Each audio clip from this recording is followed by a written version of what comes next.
Tonight's panel is entitled Democracy in the Left, and we've asked the panelists to respond to the following prompt.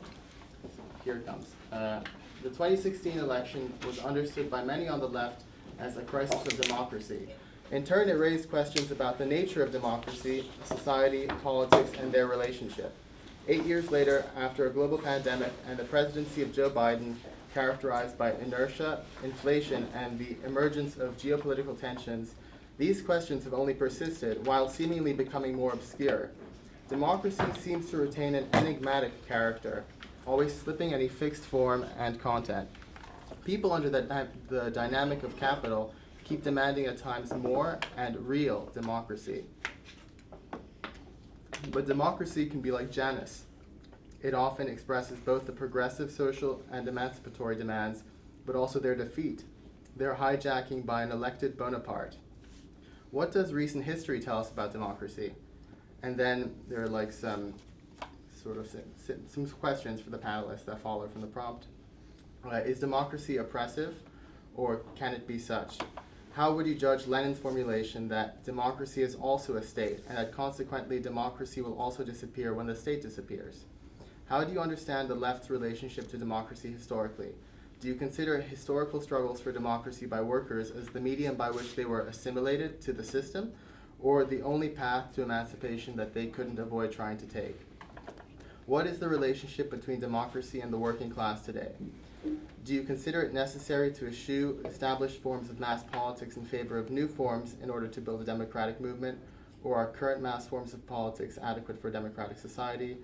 And finally, how is democracy related to the possibility of overcoming capital? Okay, so that was a long introduction, but now I'm going to introduce each of the panelists in the order in which they'll be speaking. So next to me I have Sebastian from the Revolutionary Communists of America.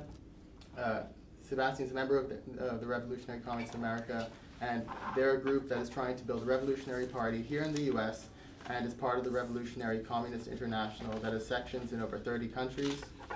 Then we have Professor George Shulman. George Shulman was trained as a political theorist at the University of California, Berkeley. His work has been inspired by the abolitionist and anti-imperial politics of the long 60s era. His scholarship since the early 1980s has focused on the relationship of race, political culture, and literature in post-war American life, though he has also written extensively about various kinds of political theology. He taught at the Gallatin School of Individualized Study of New York University for almost 30 years, and he retired 2 years ago.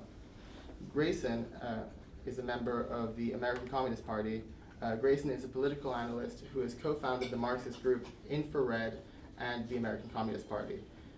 He has served on the executive board of the Emory International Law Review and was elected as executive symposium director, where he planned its 2024 symposium on disputed territories. Grayson has published articles on Feuerbach's influence on Marx and on geopolitics, and has a forthcoming publication on the use of social media in the Russian special military operation in volume 38 of the Emory International Law Review. He has been invited to present his research on Mediterranean traditions of debt cancellation at Northwestern University's 2024 International Law and Social Sciences Conference in September 2024, and he currently serves on the ACP Politburo. And finally, we have Andy Gitlitz. Andy Gitlitz is the author of I Want to Believe, Posadism, UFOs, and Apocalypse Communism from Pluto Press. He's the co-host of the Antifada podcast and a programmer at the Woodbine Social Center in Ridgewood, Queens. All right, so the way this is going to go is that each panelist has 5 to 10 minutes for opening remarks. Then each panelist has 5 minutes to respond to any of the opening remarks of the other panelists. Then we open it for Q&A, where the panelists can respond to the audience's questions and also respond to any of the other panelists' remarks. And this should be more or less 2 hours in total. So I'll leave it to you, Seb. Okay, yeah.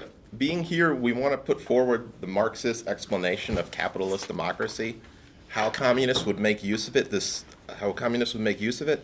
and make the case for building a revolutionary party that can overthrow capitalism in our lifetime. If that interests you, help us build the RCA.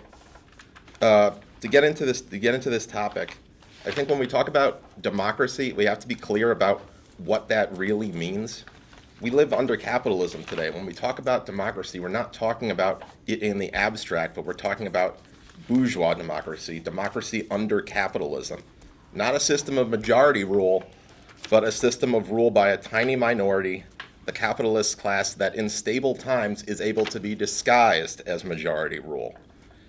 It's the fact that this is a system of class rule that makes this system oppressive, not simply like a flaw of democracy in the abstract. To paraphrase something that Lenin said, in this system, wealth expresses its power indirectly, but all the more surely.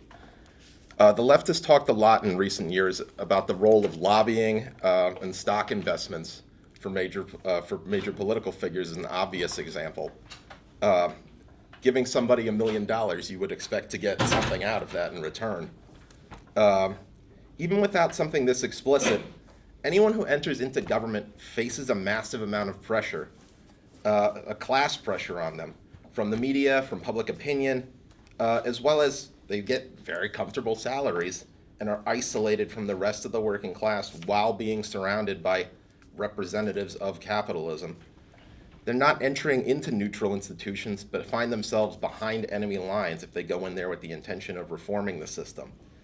This is exactly what we find happens when leaders without an understanding of the capitalist state, even with honest intentions, they find themselves getting pushed to the right once they enter into government office. To talk about the working class by and large has voting rights in a country like the United States, but these only go so far. On top of all kinds of undemocratic rules and institutions like the Supreme Court and Electoral College, more than that, the working class is barred from active participation in democracy just by the conditions that they live under. The working day itself leaves people physically and mentally exhausted. This alone is a huge obstacle to people actively following politics. To the degree that they try to, people are bombarded with the ideas of the capitalist class through politicians of one or the other party or in the media. To the degree people normally vote, every few years they get to choose which representatives of the capitalist class they'd prefer to represent them. And we look at the results of this. A study from Northwestern and Princeton in 2014 found no correlation between the support of average Americans by income level for a policy and whether or not it gets passed. No connection between what the general public wants, what the working class wants, and what policies get passed. On the other hand, it found a significant correlation between what the top of society wanted, the opinions of the wealthiest, and policy outcomes. Separately, we look at a more specific example. We look at the growing unpopularity of what Israel is doing in Gaza and U.S. support for that. Majority disapproval since at least March. Gallup placed it at 55% in March, disapproval. We've had a worldwide mass movement against this on top of polls showing that this issue will potentially cost the Democrats the Muslim vote in this country, possibly causing them to lose states like Michigan. Even this, combined with protests and the sway in public opinion, this has not been enough to cause either party to change tune. And there's a fundamental reason for that. Ultimately, the interests of the capitalist class, of U.S. imperialism, of profit, are going to come first. Israel's the center of U.S. military and economic power in the Middle East, the last reliable ally the U.S. has in the region. Of course, that's not going to be something that's given up lightly. To talk about the crisis of democracy, I think that's the wrong way to describe what we're seeing today, both in the U.S. and on the world scale. The rise of Trump and the far right in general is not just a symptom of a crisis of democracy, but a crisis of the whole capitalist system. Capitalism is a system that depends on constant growth, but now has no new markets to expand into. Personal and government debt is at an all-time high. Measures to deal with the crisis of 2008 and 2020 created a crisis of inflation and a cost of living crisis. Measures to deal with this, combined with protectionism and economic crisis in China, now have us on the edge of another world economic crisis. The U.S. capitalist class has long had two parties to represent them. In calmer times, this was an important pressure valve for discontent. If something went wrong, if there was one crisis, they could simply bounce back and forth between these two parties within certain limits. But the working class has been under attack since the 1970s. CEO pay is up 1,200% since 1978. Wages are up 15.3%, far below inflation. Since just 2020, 54% of all new global wealth has gone to the top 1%. Decades of declining living standards, plus the crisis of 2008 and the lack of a recovery for most people, has led to widespread distrust of the government and the establishment. Under both parties, life has gotten worse, little by slowly or very suddenly at times, while the rich have gotten richer and the banks were bailed out with the tax dollars of the working class. This is what's responsible for creating Trump on the right, as well as Sanders on the left. Both of these figures appealing to huge layers of the working class, raising the hopes of a lot of people. When we look at Sanders, despite raising the hopes of a generation, ultimately he led his movement twice into the dead end of the Democratic Party. With no option on the left, with no working class option, with no way forward, decades of built up anger among the working class as well as other parts of society were channeled to the right with Trump. We've seen the same thing around the world on both parts of this. Left leaders were calling for reforms bigger or smaller to the system, finding themselves blocked in one way or another, and usually capitulating to the liberals. Corbyn in Britain in 2019, Podemos in Spain, Syriza in Greece in 2015. And we may very well be seeing that happening with Mélenchon in France right now. On the right, we have populists able to tap into this overwhelming anger that's appearing in society and misdirect it against immigrants, the LGBT, and so on. We see figures like Trump, we see figures like Johnson in the UK, Le Pen in France, Millet in Argentina, the AfD party in Germany. These figures aren't appearing because fascism is impending, because democracy is doomed or something like that. They're not a show of strength of the right wing, but really a collapse of the liberal center, an inability of the establishment to offer any stable standard of living for working class people really anywhere in the world. And also a weakness of the left. People across the board of being tired, in the US in particular, are tired of being told things are great while the rent and prices at the grocery stores stay at record highs. The right wing is able to tap into this anger in no small part because the left has failed to. The way to defeat the right is not to support either of these parties that created these conditions, but to create a real alternative for the working class that can offer real explanations for why this is happening, what's happening, and a real way to fight back against this. 63% of the public say a major third party is needed in the US. Whoever wins this election, whether that's Trump or Harris, we can be sure that neither one of them is going to be able to fix the economy. Neither one of them is going to be able to restore stability. They will not be able to stop the genocide going in Gaza. Our task is to build a party that really represents the working class, but that can actually show the way forward, how to fight back and win, but not just in the ballot box. Regardless of what we think about it, the working class anywhere in the world attempts to use democratic rights to fight for better reform or for better conditions and for reforms. But this is not our system. This is not a system designed for the working class, but designed to prevent them from being able to fundamentally change anything. Nobody's born with this knowledge, but this is a lesson that the working class has learned before and is learning today as time goes on. We want to accelerate this process of class consciousness, not reinforce illusions in the system. We're not going to be able to vote in socialism. In electoral politics, the working class and the left will continue to find itself blocked at every turn. Every rule and technicality will be brought out to stop us alongside every slander under the sun. We've seen that already with what was faced by figures like Bernie Sanders and Jeremy Corbyn. This applies even to people who want small tweaks to the system. This doesn't mean we can't use electoral politics, but we have to be clear about its deliberate limits. At the same time, the way we need to use it is as a platform to expose the system as a whole.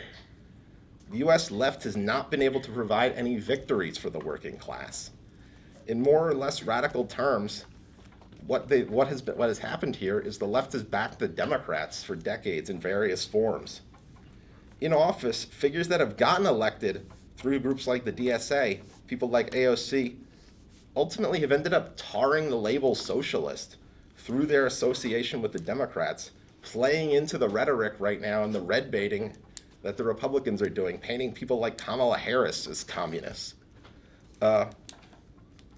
Ultimately, like when we look at what the balance sheet is of these people, are we any closer to the Green New Deal, the Medicare for All, or what have you, than when they first came onto the scene?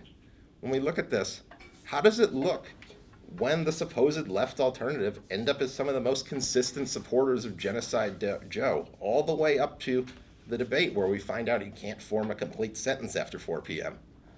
How does it look when they're put to the test by major events like the rail strike in 2022 and join with both parties in declaring the strike illegal?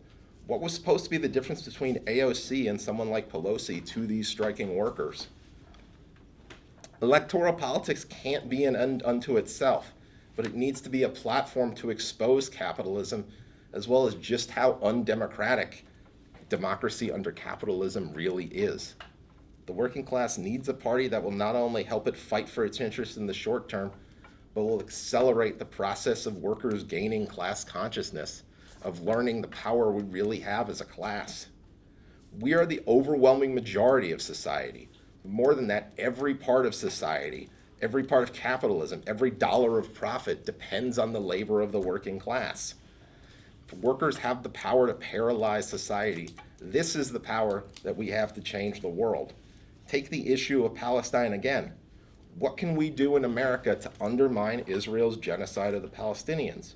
Well, 2/3 of the weapons are made here.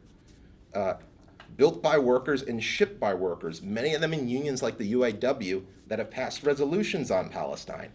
Imagine if, rather than relying on the Democrats, if these workers who make these weapons or who take them to port or transport them overseas went on strike, or in general refused to do so.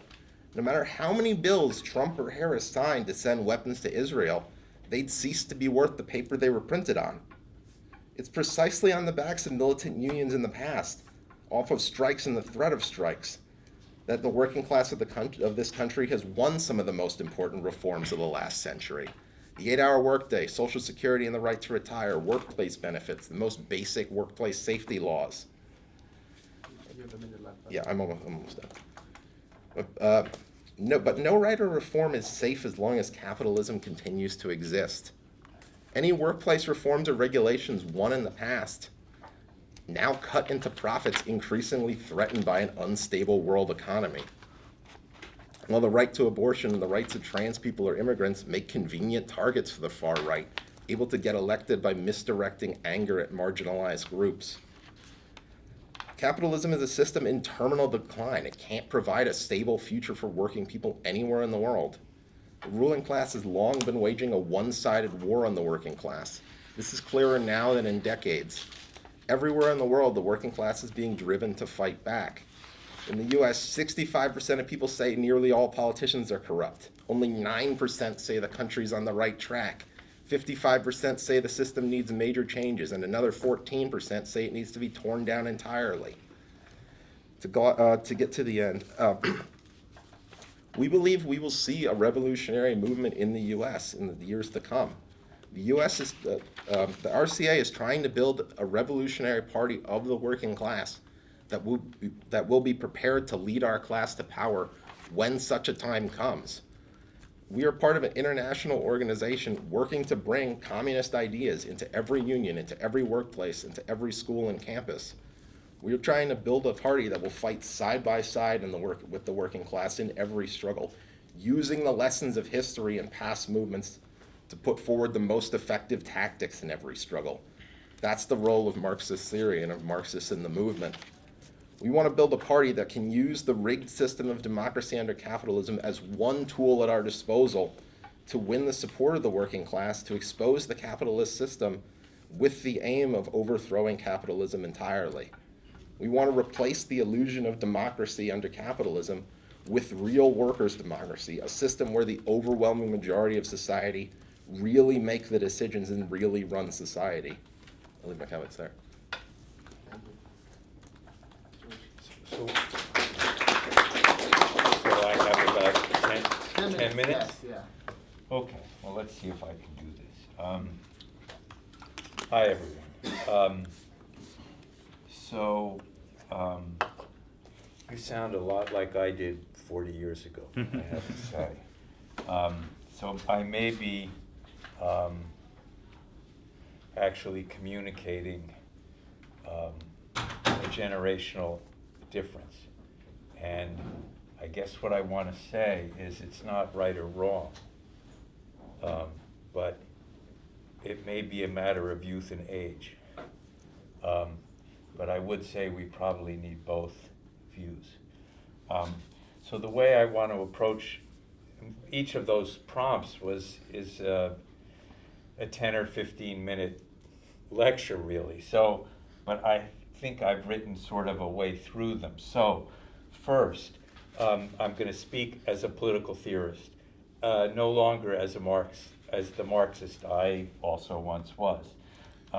So the first thing I want to say is that there are always different rules dictating eligibility in power, the ability to share political power. Aristocracy, oligarchy, kind of uncontested capitalism, people eligible by birth, by property, by wealth, also could be eligible by knowledge, supposedly. Democracy, strictly speaking, archaically speaking, is the rule of those without qualifications. They have no qualification other than being human beings. They don't have property, they don't have noble birth, they don't have any of those kind of social distinctions. It is therefore a universalistic idea and radically egalitarian in its nature. And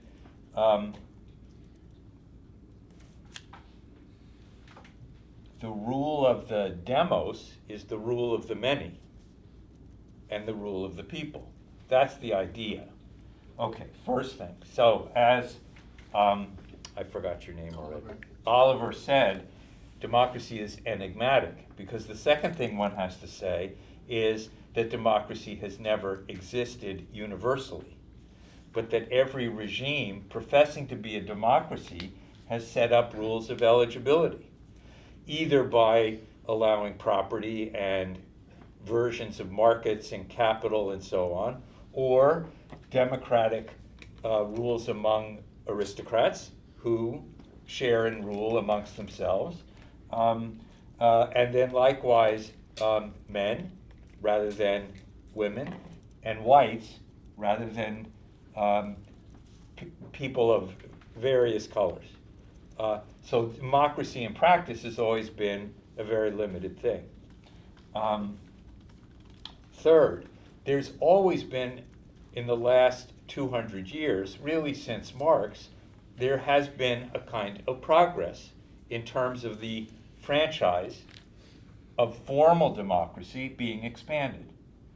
First, white men with no property, then women, then slaves, and so on. Actually, slaves and then women.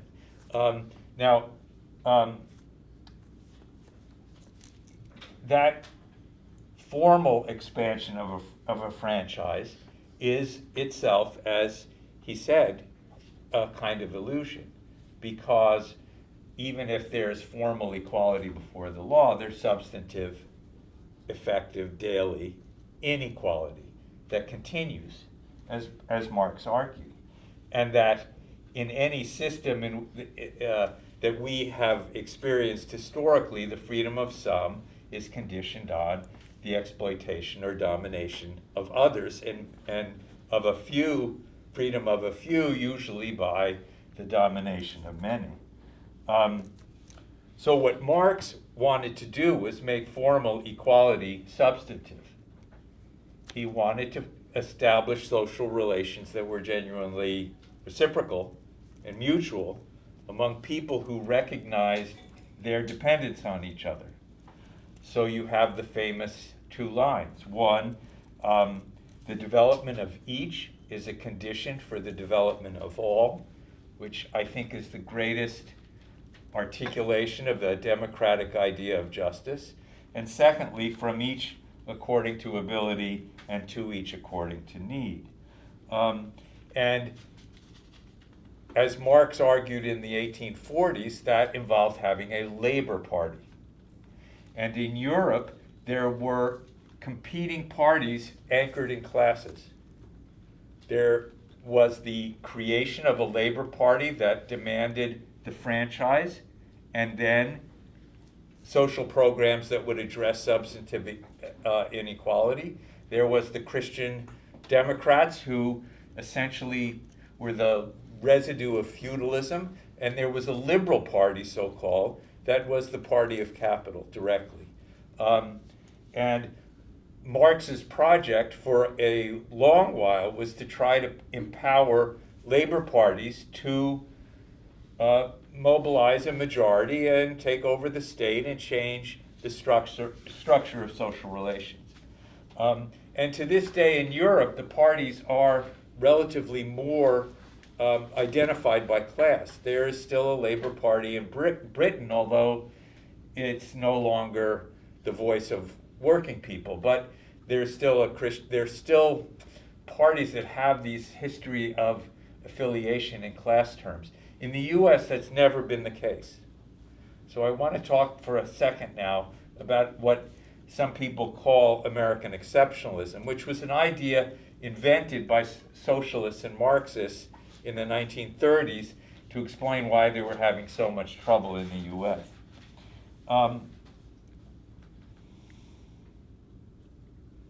First, the entire constitutional system is oriented to protect property and capital. And secondly, it's organized to protect whites,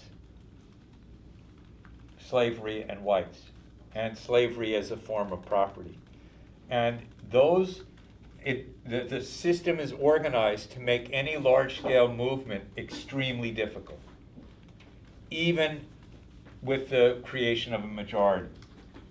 But secondly, in this country, what needs to be emphasized, I think, I could say I've learned over the last 40 years, is that it's a white supremacy country.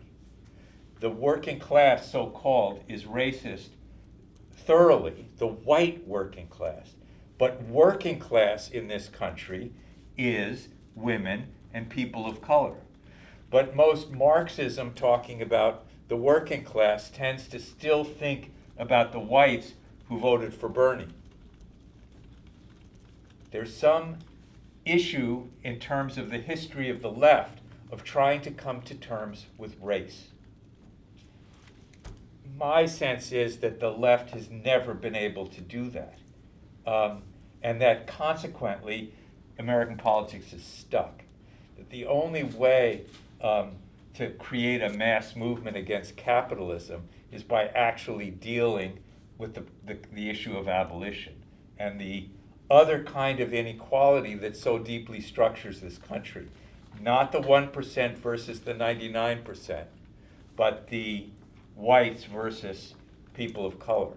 And historically, that ratio has changed dramatically in the last 50 or 60 years, partly because of mass immigration since the 1965 laws changed, and partly because of black struggles since the 50s. And then one would add feminism and queer politics, but so that there is the possibility now of something like about 60% of the population are more oriented towards a more critical stance towards capitalism, towards a legal regime that actually protects inequality. But there are 45% of the country that are committed to defending racial and gendered hierarchy. And some large percentage of those folks are working people who don't have college educations. So the lay of the land is very complicated. I would not say it's misdirected anger. I would say they are invested in racial and gender domination. And it's very hard to change people's identity investments. And I guess the last thing that I want to say, how am I doing on time? You're doing well. Okay, so I want to say just something about Trump. I don't think you can explain Trump simply by a thesis of deindustrialization, austerity, and suffering. I think the only way to explain Trump is by combining that with an understanding of how race and gender politics have worked in this country. In my lifetime, since the 1968, when people chose moving from George Wallace to Richard Nixon, and then with a few burps to Ronald Reagan in 1980, a mass majority of people in this country saw blacks and women allied with the state at the expense of white men. And that argument against what the Republicans have called liberalism is a continuing, powerful rhetoric that Trump draws on, and that in some way explains his appeal.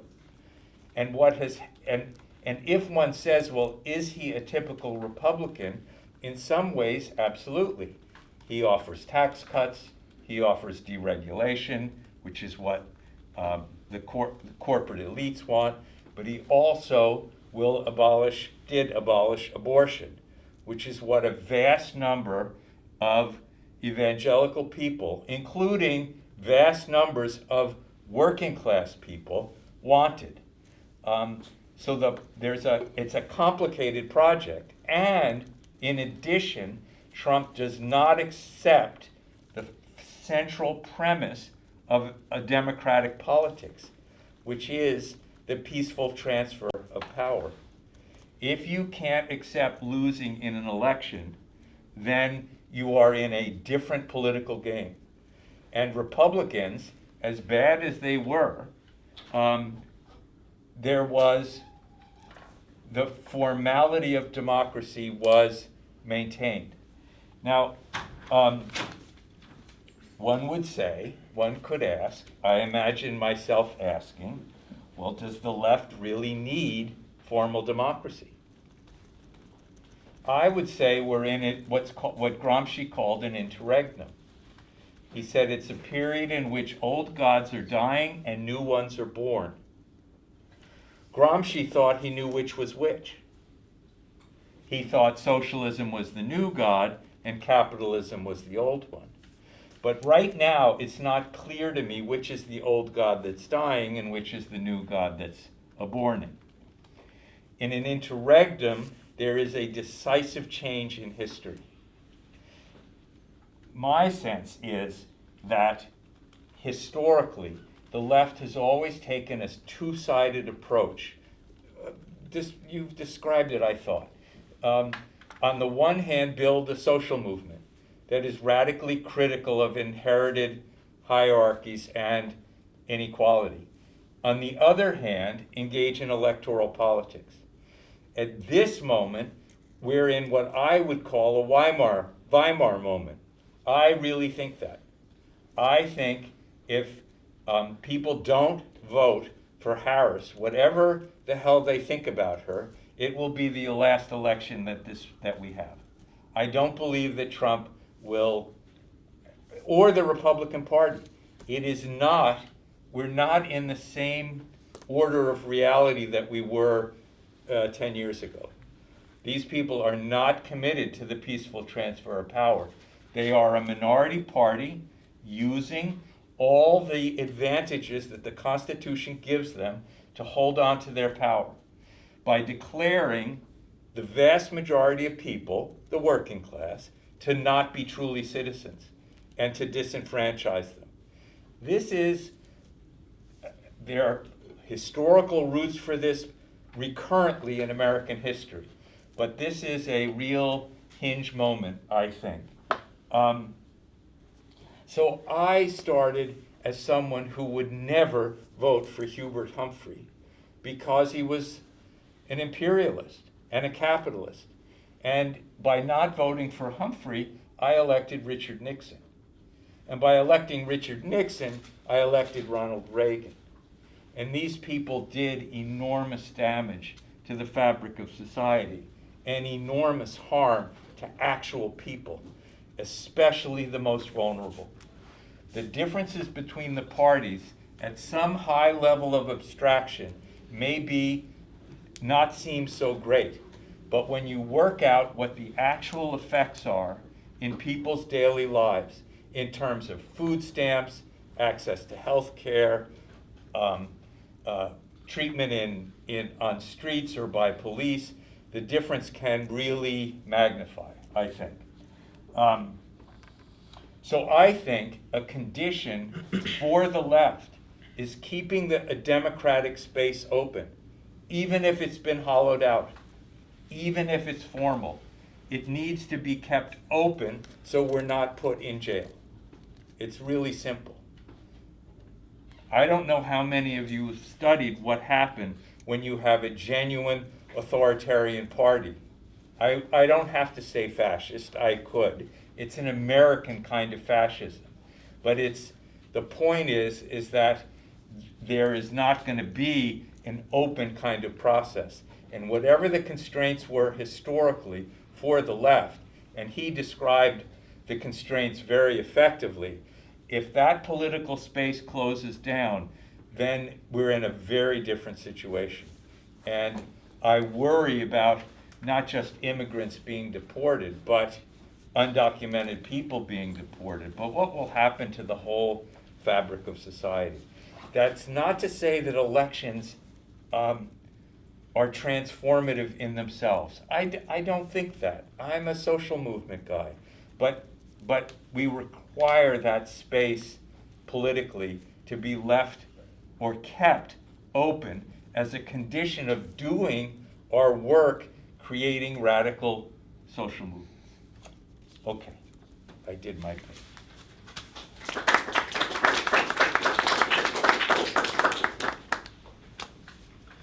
So I understand that I think we have opportunity to respond and kind of discuss these things after opening statements. Yeah.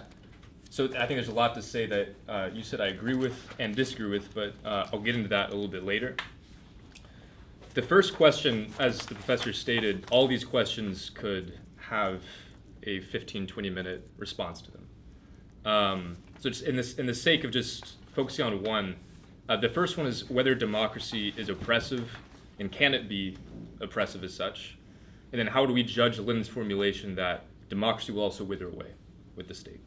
I think in answering this question, we can also answer the questions about the working class's relationship to institutions of political democracy and the historical relationship of communism to even to bourgeois liberal democratic institutions and the stance towards that. But before answering the question directly, I want to critique the question, because whether democracy is oppressive or not is a moot point, at least for Marxists. Marxism isn't a veil of tears by which all cosmic injustices are rectified. It's not something that is simply about every form of oppression in the abstract. It's a language that the working class uses to articulate its actually existing class struggle. And that also includes the struggles that are symptomatic of that working class struggle, right? Including, for example, the form of racism that experiences in the United States.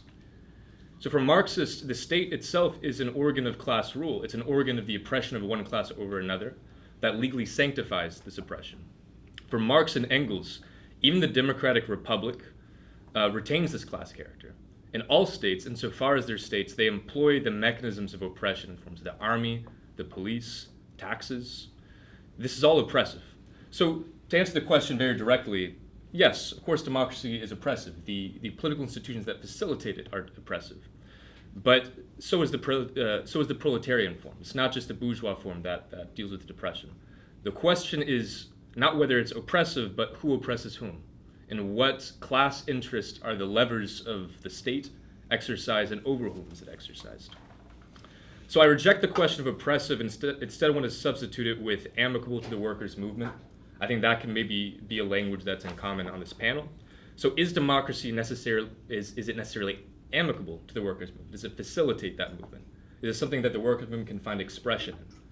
And will democracy to wither away with the disappearance of the state? Lenin specifically talks about the transformation of democracy into socialism.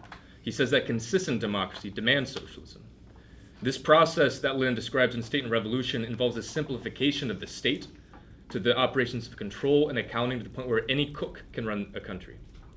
So this reduction of the state to its bare minimum function so that it may oversee the development of the forces of production as rapidly as possible and safeguard the rule of the proletarian class is resolutely against the ossified formalistic procedures of bourgeois democracy that strangle authentic forms of proletarian organization on the ground, such as the Soviets. The Bolshevik attitude, remember, towards the Constituent Assembly was what? They disbanded it. They disbanded it because it came at the expense of the working class's own self-organization in the Soviets on the ground. So this is markedly different than what political pundits usually mean by democracy. And I think that's kind of what we can discuss on this panel. When most people in America talk about defending democracy on the Democratic Party, for an example, usually against the threat of Trump, the far right, whatever you want to call it, what they really mean is the defense of the institutions and mechanisms of the bourgeois democratic state. Respecting democracy means obeying the corrupt, the rigged, the genocidal, now Democratic Party primaries and the proceduralism that masks paternalistic backroom dealings. Defending democracy means ensuring the victory of the prevailing ruling class narrative against Russian disinformation, CCP infiltration, and the ever-present specter of fascism that's invoked every 4 years to basically funnel people into the Democratic Party establishment.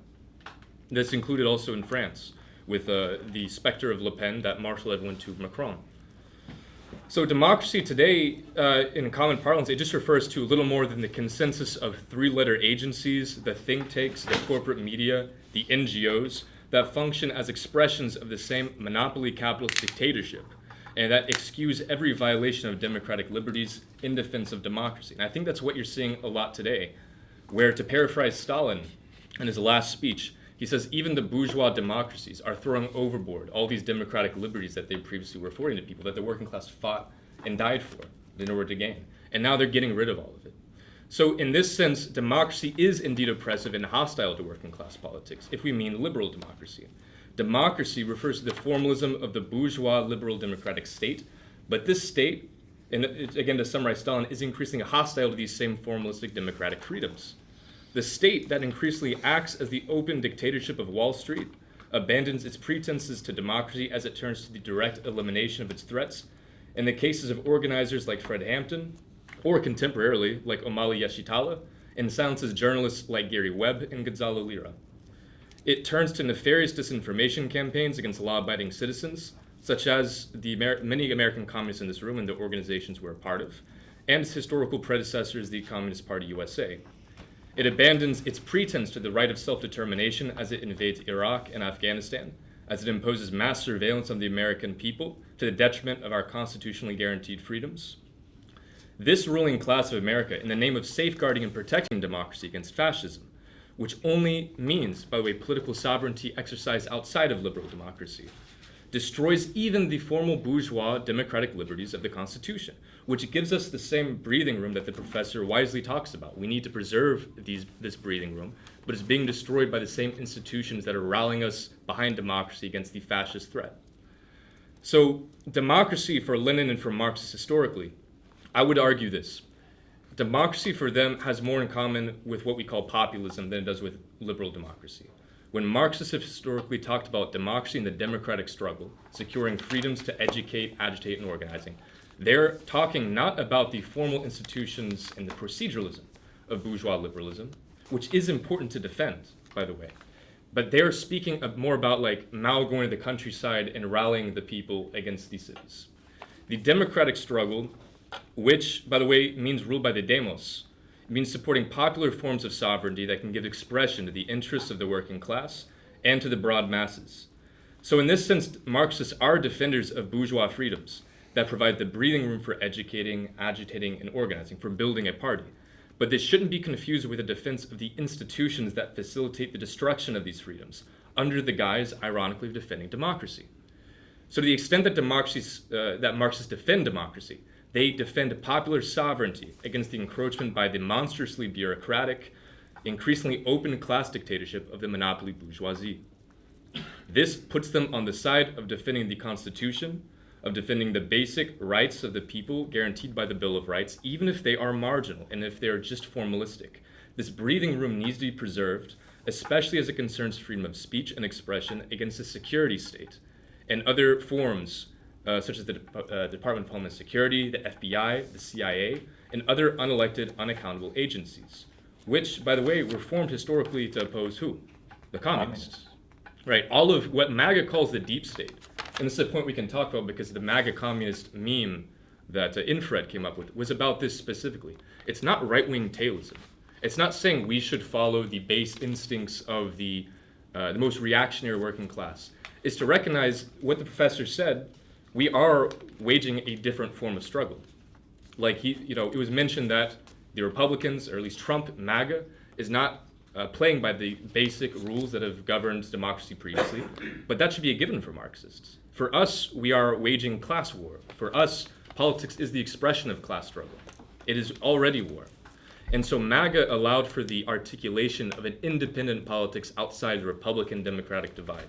It allowed an intervention that we can actually go to. We can try and win over working class people, direct this anger and this discontent with the liberal democratic forms in a way that is what I guess we would say historically is progressive, although we can debate about what that means today. So this is the extent that Marxists support democracy. It's democracy in the sense of populism, democracy in the sense of rule by the demos, not rule by expert opinion, not rule by the NGOs, which are funded by the State Department, like the National Endowment for Democracy. I mean, we should just be able to critique some of the the question on that basis. I mean, the National Endowment for Democracy, which supports democratic transparency, so on, that's funded by the U.S. State Department. I mean, if we ally ourselves with the language and the institutions that are promoting this, we're just running water for the existing bourgeois status quo. We have to think outside of the confines of liberal democracy, while at the same time being involved in it. For Bolshevism, the Bolshevik Party was engaged both in electoral politics. They were actually engaged with the procedures of formalistic democracy, but they also were engaging outside of it. They recognized you have to build a dual power within it, right? And that dual power took the form of Soviet power, which they elevated the level of statehood at the expense of the official democratic forms of the Constituent Assembly. So how much more time do I have? Because the next part I want to talk about the withering away of the state. We have a couple minutes. So as for the withering away of the state, this does include the withering away of the proceduralism and the formalism of bourgeois democracy, though not in the withering away that's happening today, which is just the outright assault on democratic liberties by the ruling class. For Engels, the state form disappears with the bronze axe and the spinning wheel. That disappearance coincides with the disappearance of class antagonism. That as the development and the socialization of the forces of production expedite the withering away of classes, so too will the state be converted from the governance over people to the administration of things as the conduit of production.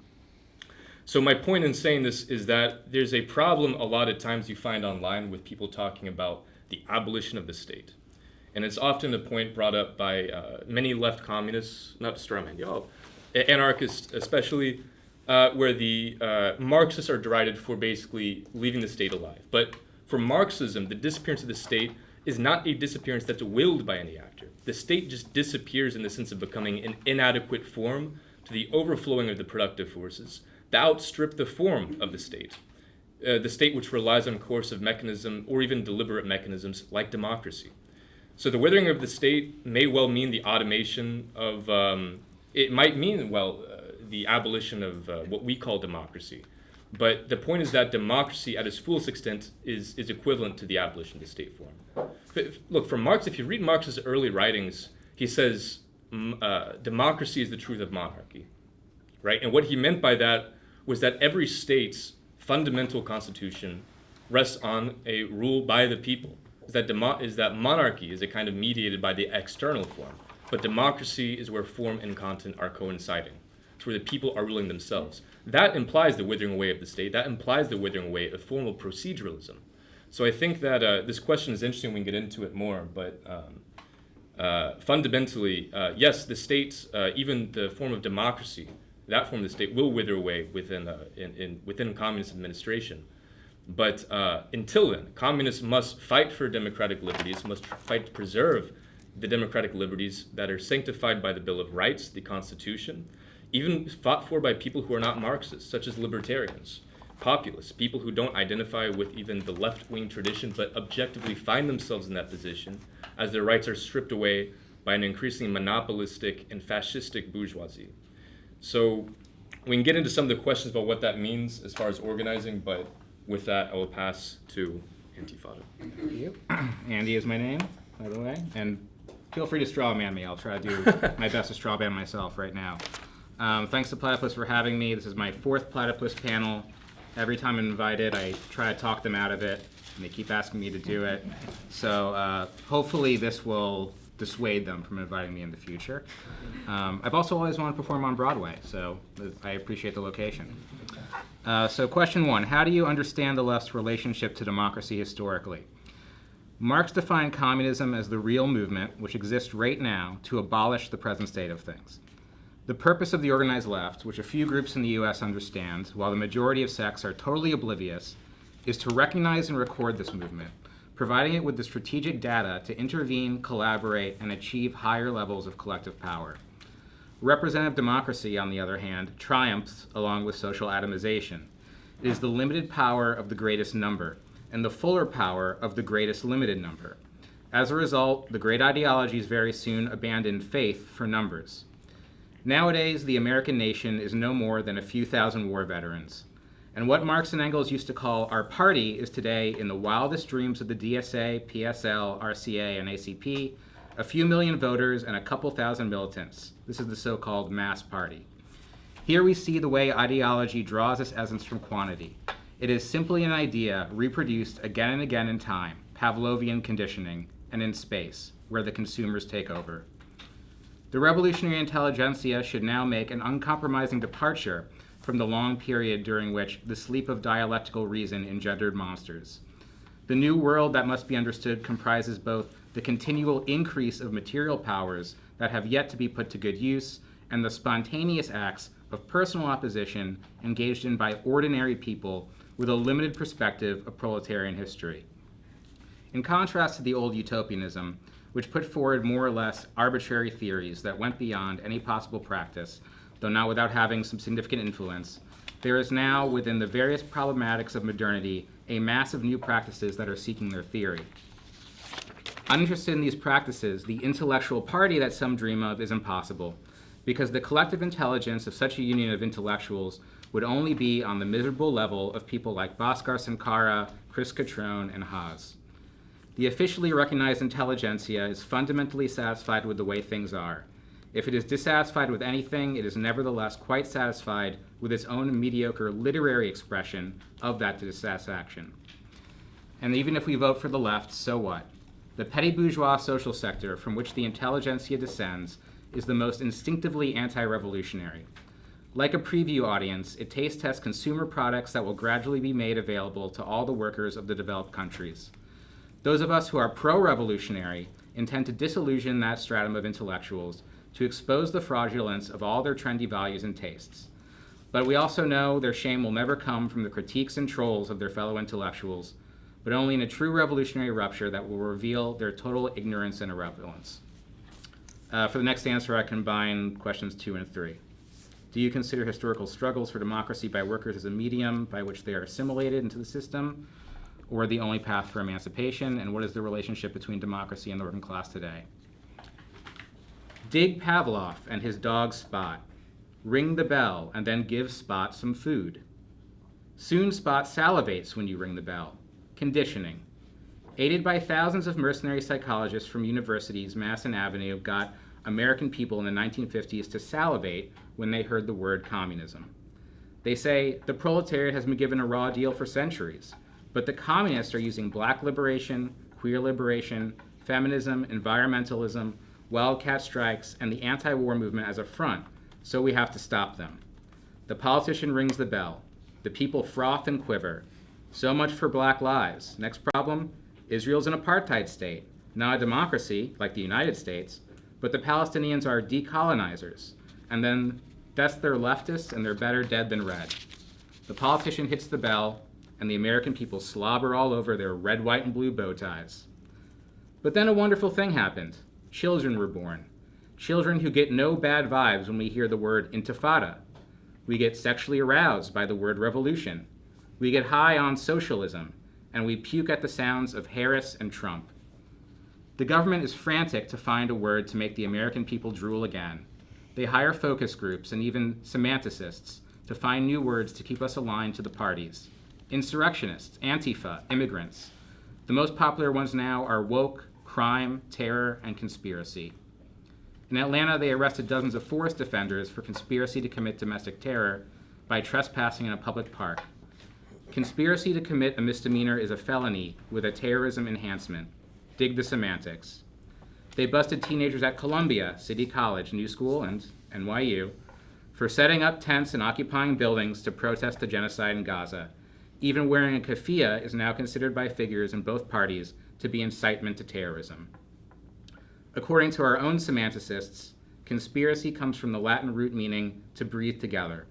Our crime is that we breathe. The crime becomes a felony when we breathe together.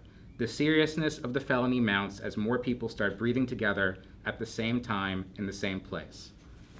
Question 4, do you consider it necessary to eschew established forms of mass politics in favor of new forms in order to build a democratic movement, or are current mass forms of politics adequate for a democratic society? So I think when we think of mass politics today, we think of demonstrations.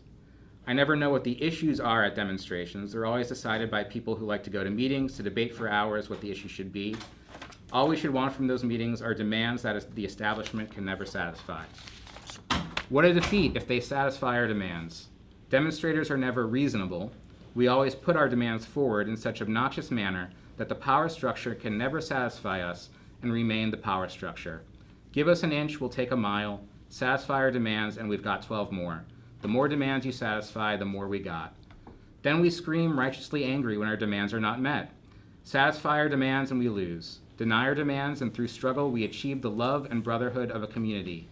People who say, I agree with your goals, but I don't agree with your tactics, smell of foul horseshit. At the earliest stages of proletarian rupture, goals are irrelevant compared to tactics and actions. If we had to decide beforehand what our goals would be, we'd be arguing about the future society for the next 1,000 years.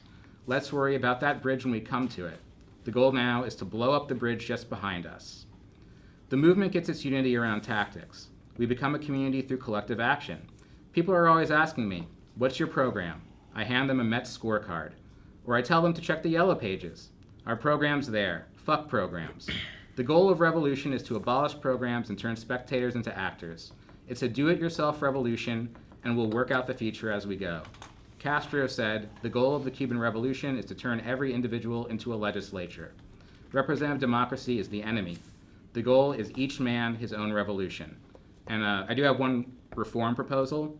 I think we should lower the voting age to 5 and prohibit people over 40 from voting unless they can puke up all their garbage.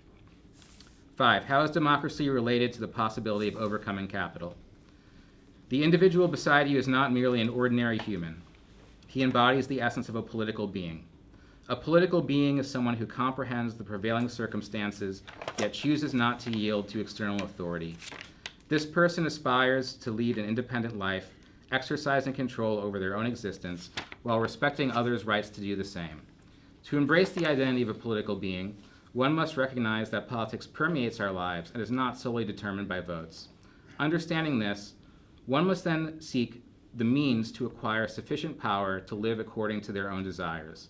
Such power cannot be attained through wealth accumulation, theft, superficial social clubs, or by holding public office to exert control over others. Our quest for the power to live freely will be realized through a revolution unlike any before. one that does not merely target the wealthy for elimination and redistribution of their assets. Instead, our revolution will challenge the very foundations of power, leadership, and property itself. We envision a society that is free, autonomous, and devoid of class distinctions. The realization of this vision rests in the hands of individuals like you, as we advocate for self-defense only when provoked and seek nothing more than the right to exist unbothered. What the Leninists, with their conversions of Marxism into a natural science, fail to understand is that language does not radicalize people. What changes people is the emotional involvement of action. What breaks through apathy and complacency are confrontations and actions, the creation of new situations which previous mental pictures did not explain, polarizations which define people into rapidly new situations. The struggle against the police and the war is freeing American youth from authority hang-ups and teaching us democracy through action. The movement is a school, and its teachers are TikTokers, streamers, podcasters, bloggers, ravers, rebellious athletes and pop stars, and the students fighting cops at sit-ins, occupations, and in courtrooms. Repression turns into demonstration protests, into wars, actors into heroes, masses of individuals into a community. Repression eliminates the bystander, the neutral observer, and the theorist. It forces everyone to pick a side. A movement cannot grow without repression. The left needs an attack from the center and the right. Life is a theater, and we are all guerrillas attacking. I've only got like 15, 20 minutes left. It's all right. Life is a theater, and we are all guerrillas attacking the shrines of authority, from the priest to the holy dollar to the two-party system, zapping people's minds and putting them through the changes and actions in which everyone is emotionally involved. Let's take a brief moment to remember the spirit of May 28, 2020, the burning police precinct in Minneapolis, the signal to the U.S. proletariat that the state was vulnerable to attack, and the millions who immediately leapt to loot, burn, and party in the streets.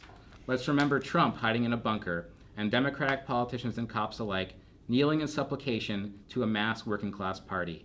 What vanguard party initiated this mass insurrection, the largest in American history since the general strike of slaves that freed themselves at the end of the Civil War? It was not the DSA, PSL, anarchists, or some Discord server posing as a new communist party. It was friends and neighbors of George Floyd who went to his killer's workplace and burnt it to the ground. Previous revolutions aimed at the seizure of the state's highest authority, followed by the takeover of the means of production. The Youth International Revolution will begin the mass breakdown of authority, mass rebellion, total anarchy in every institution and in the Western world. Tribes of Zoomers, lumpen, armed women, workers, peasants, and students will take over. The crime think dropout myth will infiltrate every structure in America. The revolution will shock itself by discovering that it has friends everywhere, friends just waiting for the moment. There will be no more jails, courts, or police. The White House will become a crash pad for anybody who needs a place to stay in Washington. The world will become one big commune with free food and housing, everything shared. All watches and clocks will be destroyed. I already started with that one. There will be no such crime as stealing because everything will be free. The Pentagon will be replaced by an LSD experimental farm. There will be no more schools or churches because the entire world will become one church and one school. People will farm in the morning, make music in the afternoon, and fuck wherever and whenever they want to. At community meetings all across the land, Timothy Chalamet's rendition of Bob Dylan will replace the national anthem. Thank you.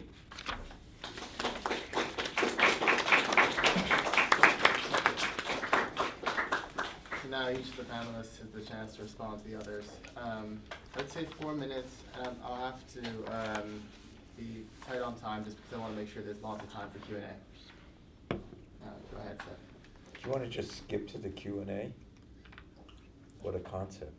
It could be like open. We can kind of address each other's points.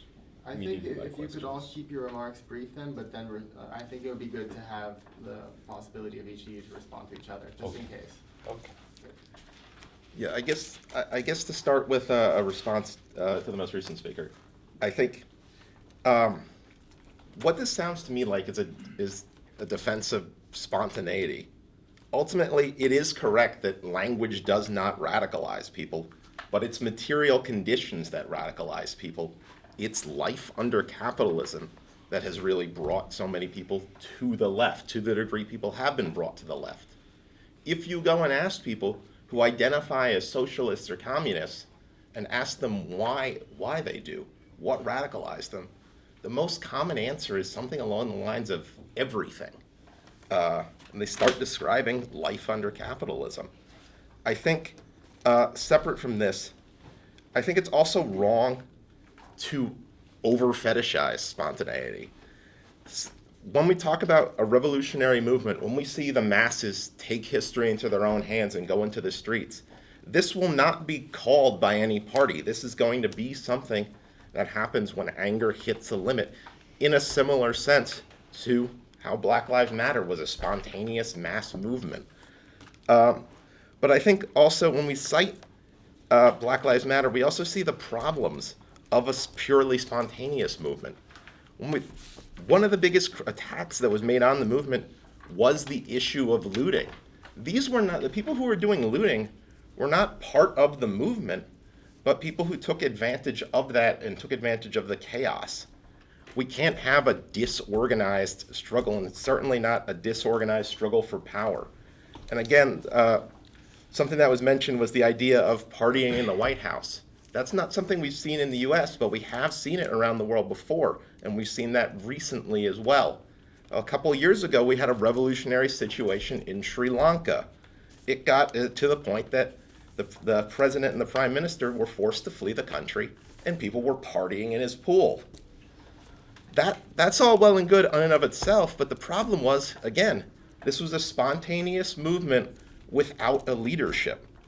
When it got to that point, there wasn't a clear direction for how to go forward. People wanted the government out, but what to do next? You had that spontaneous movement, but there was not a way forward. And precisely because of that, eventually people started to go home. The movement died down. And what was left, once people were out of the streets, there began to be, the president returned back, a new government was put back in place of more or less the same people, I believe a relative of the previous person, and there began to be the disappearance of many of the leaders of the movement. What we need is not, a spontaneous movement is necessary, but it's not enough. The working class needs a leadership that is able to show a path forward. When we're talking about the question of a revolution, it's the masses coming onto the scene of history to take history into their own hands. The capitalist state is not going to simply allow that to happen. If we have a spontaneous revolution in the United States without a leadership, purely individuals acting on their own, it will be defeated and badly. This is what we've seen in every revolution that has happened spontaneously on its own. Frequently, or I shouldn't say every revolution, but the most common result of a revolution is a defeat. I think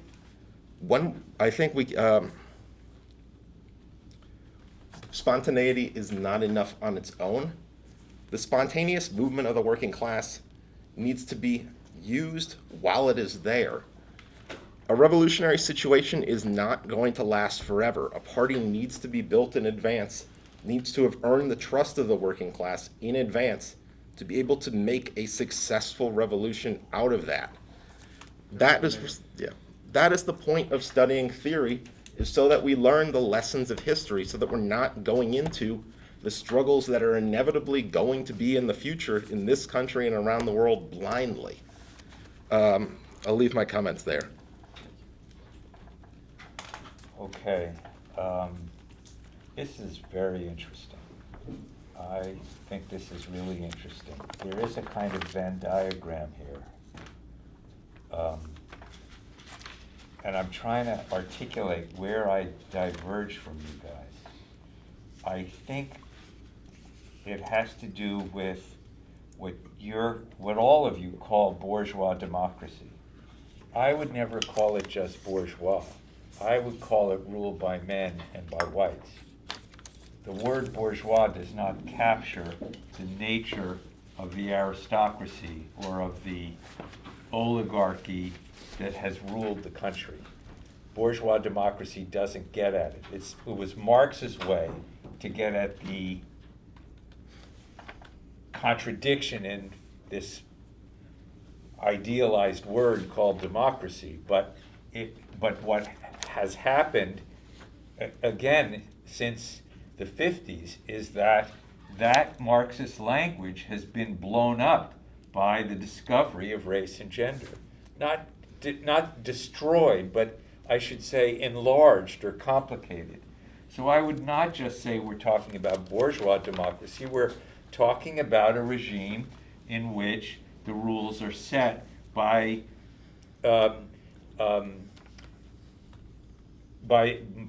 property, by and for men, by and for whites. The challenge historically has been to enlarge or open that up.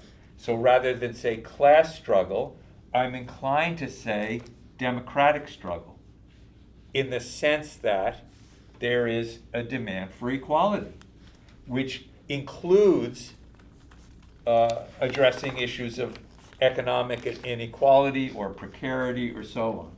But that doesn't suffice to get at the range of hierarchy and injury and suffering that people experience. So that's the second thing I want to say. The language of class struggle is too narrow unless you make it mean everything, and then why say class? So the third thing I want to say is that there have been, that there is, I mean, it's a bizarre thing, I think, but especially since World War II, there has been a deep state, a national security state, a state that is invested in what I call counter-subversion. It names people and practices it calls subversive, which could be queer sex, it could be communists, it could be interracial couples, it could be simply blacks living, and it counters what it calls subversion in the name of protecting something like true America or true Americanism or true democracy. And that means the FBI and the CIA, but it also means all of the organized institutions in the state. The question on the left has always been, can we inflect or take over or modify these institutions? And the left has always had two answers. It's been a debate since long before me. One says, if you get involved, you end up unable to be effective. You basically, and then you will criticize AOC for not being the standard bearer that we had hoped. The other argument is that and the other side of that argument is build a parallel universe, which people have done historically. Black frontline communities, labor unions, churches understood as alternative institutions to the dominant society. You have about a minute. Okay. I think we need to be open about pursuing both kinds of approach. And then thirdly, I guess I want to say something like, the point at which I stopped being a Marxist was the point at which I concluded, and who knows, I could be completely wrong, but I concluded that there's no such thing as material conditions. That so-called material is only produced by splitting it off from culture. That there's no such thing as a material condition without language. And that language mediates our relationship to reality. And there's no access to reality except through language. And that, in effect, we live through our imagination of reality as we make reality. And what that means is that language really matters. Because the narratives you live by, the symbols you use, will deeply shape what you do. I know there's some kind of dialectic between how your experiences drive you, but the language is what really shapes and directs people. Which is why I think I've experienced the pleasures of spontaneity, but there's also something about giving people a story that makes sense of their experience. And there are really very different kinds of stories that do so. Last point, last thing. George Floyd and burning police stations. The summer of 2020, American public opinion radically changed for the first time since the nation's founding. Suddenly, 70% of whites said there was systematic racism. 70% of whites. The usual number is 25 or 30. The burning of the police station returned all those numbers to their usual That happened first. ratio. That was the first moment of the uprising. Right, whereas I would say it was the end of it. It was literally the beginning of it. It was the end. That makes no sense. It was the first day. It was the act that enabled people to cast. I mean, so that we can argue about that. Go ahead, Grayson.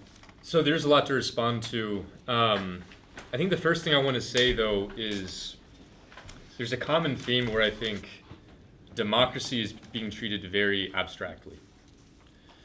Democracy, of course, as the professor mentioned, it's ruled by the people.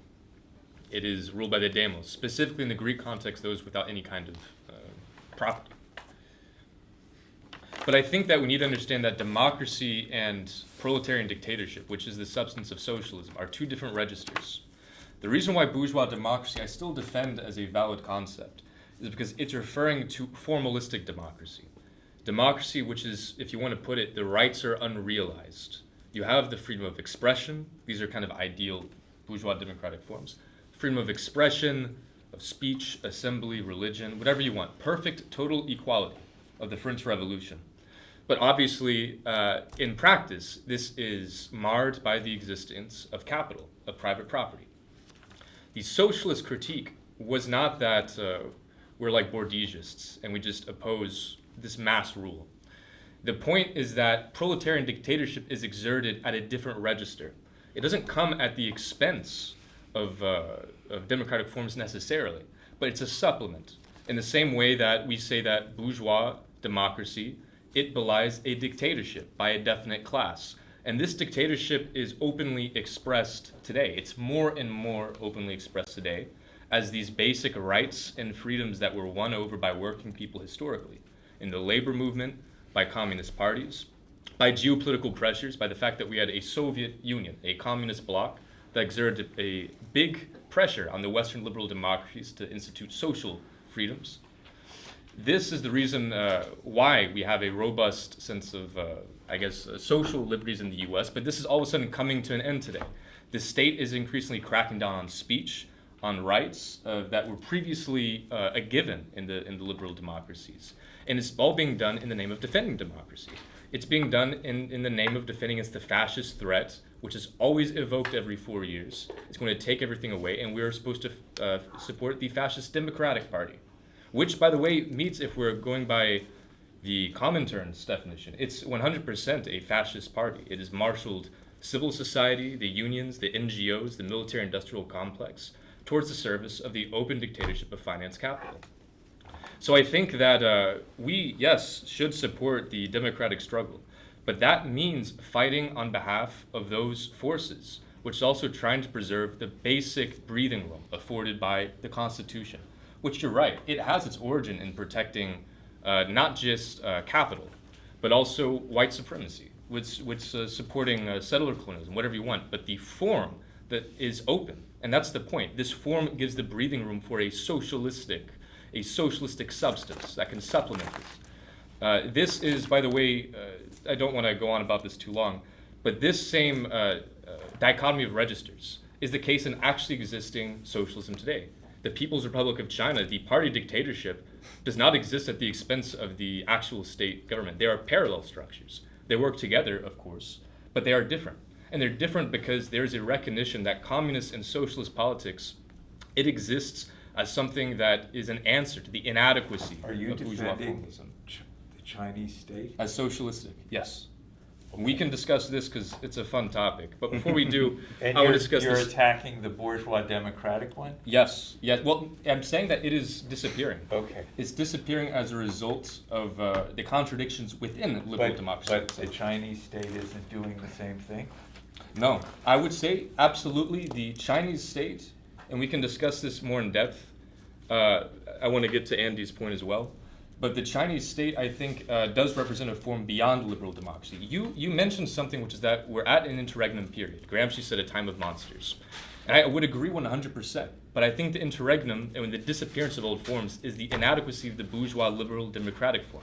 It is being crushed under the weight of the actually existing dictatorship by finance capital, which is stripping away people's rights, liberties, at the expense of a monopoly capitalist class. I think the goal of socialists is to defend this breathing room while at the same time building a dual power, which is why I have some disagreements with, I don't want to put words in your mouth, but your rejection of the party form, right? Are you rejecting maybe the existence of the party? Certain party forms, the ones Certain party represented on forms. the panel, yeah. I would agree. The point of agreement, no, we're breaking bread with the left communists, is yes, there does need to be an involvement with streamers, with social media. The party form needs to be adapted to the digital age, even to a certain degree with the economy, to even build an economic dual power within the existing order. But I don't think that comes at the expense of the traditionally, of the tried and tested means of proletarian organization. If we even think about the party etymologically, it just means you're a partisan of something, a partisan of the existing class struggle, which if we're Marxists, we recognize as something that is objective. It's not something that we... You can finish your remarks, but just... Yeah, I just want to say that the class struggle isn't something that Marxists dream up and we impose on the world. It's a recognition of something that already exists and that communist politics gives expression to. And a communist party is just a name for the advance guard of the class-conscious proletariat. It is pushing forward the class struggle. It is accelerating the social antagonism.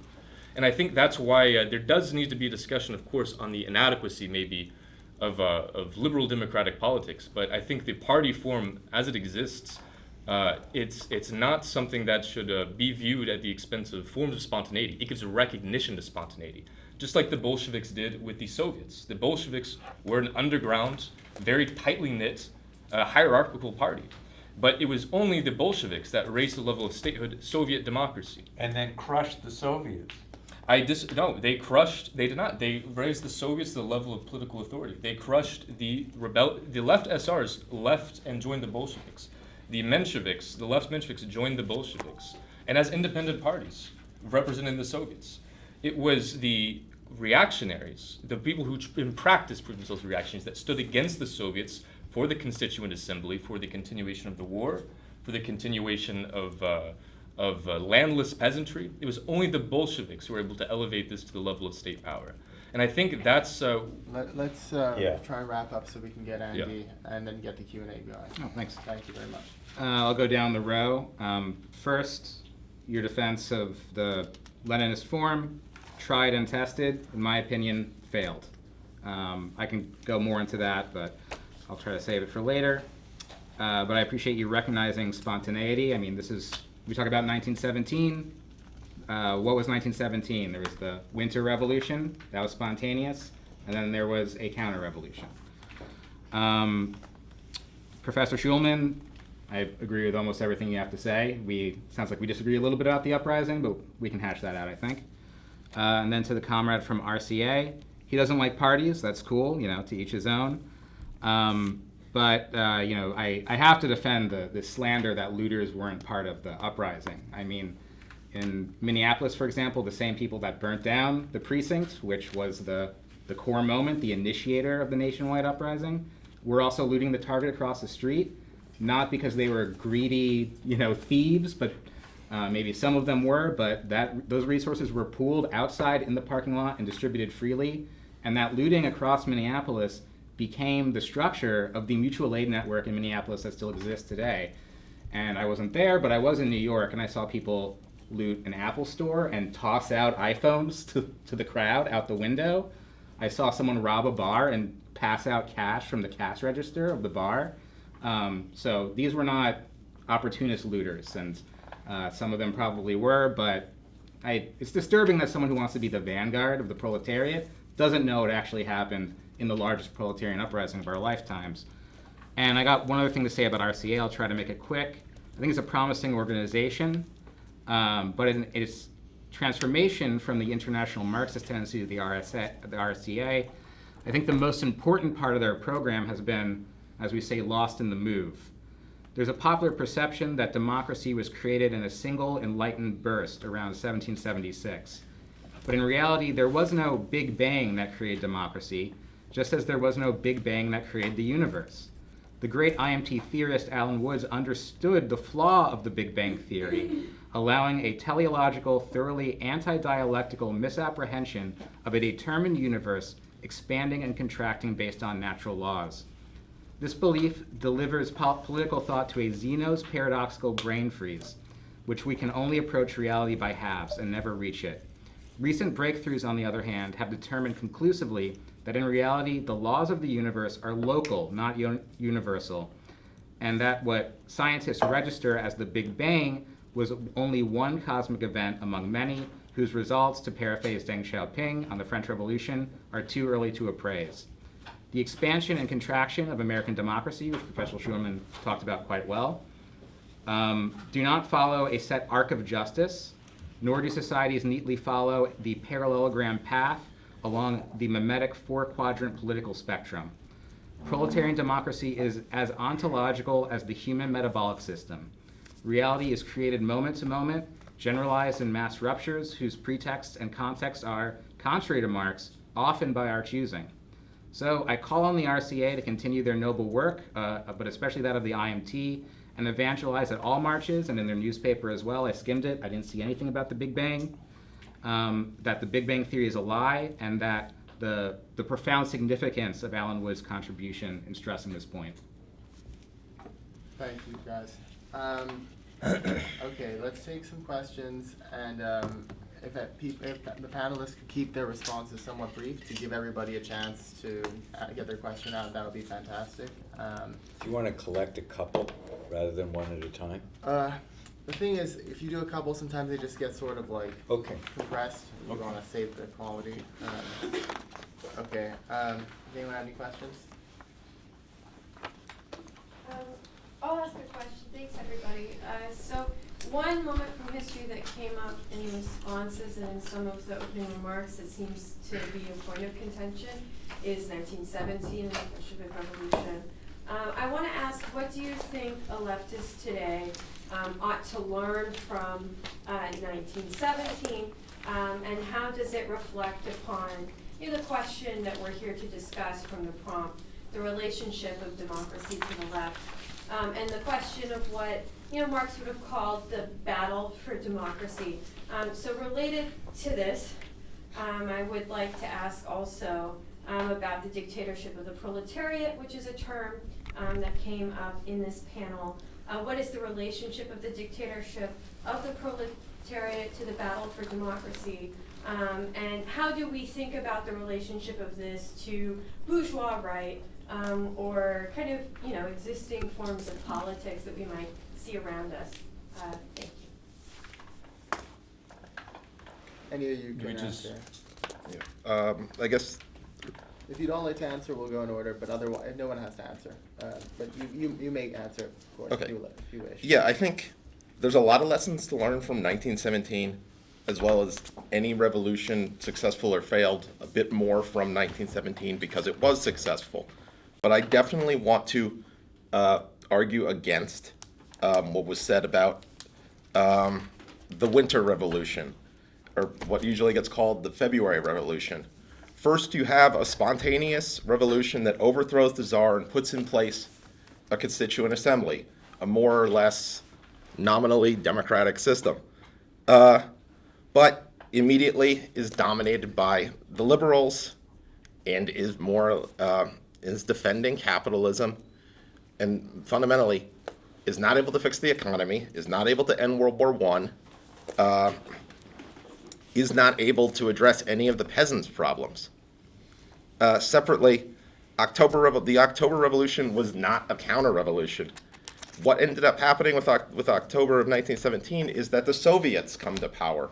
Again, as was described earlier, a system of dual power that sprung up organically in the struggle. The Soviets were committees of struggle of what developed out of expanded and extended general strike committees. These were institutions of workers' democracy. To talk about what happened with the Soviet Union, I think I need to argue against both what was said by the ACP as well as by the professor on this. It was not at the point that that the Bolsheviks come to power that workers' democracy was crushed in Russia. What happened in Russia was an isolated revolution in a country that was highly underdeveloped. What the basic condition for socialism is superabundance, for there to be more than enough to go around. But Russia was a country that faced poverty both before the First World War and especially after and during, combined with invasions from multiple different countries and a long civil war. In these conditions, you had scarcity. This led to a lack of resources, separate from any question of reorganizing society, and that led to a bureaucracy beginning to emerge. The way Trotsky describes it is if there's not enough to go around, lines begin to form, and a policeman is needed to maintain order. This is what happened to Russia, and this is what Stalin represented. Stalin represented the bureaucracy as it consolidated itself, as it became more conscious of its own privileges and aims. And this was where Soviet democracy was crushed. Also to backtrack a little bit, because of the scarcity, there was also an issue with the question of working hours. They were not able to cut the working day, which is also a necessary part of socialism. Again, a problem of capitalist democracy is people do not have the time to participate in democracy. In a situation of extreme scarcity, that remained the case. This is very different from the situation today. If we look at just the United States, 40% of all food that's produced is thrown away.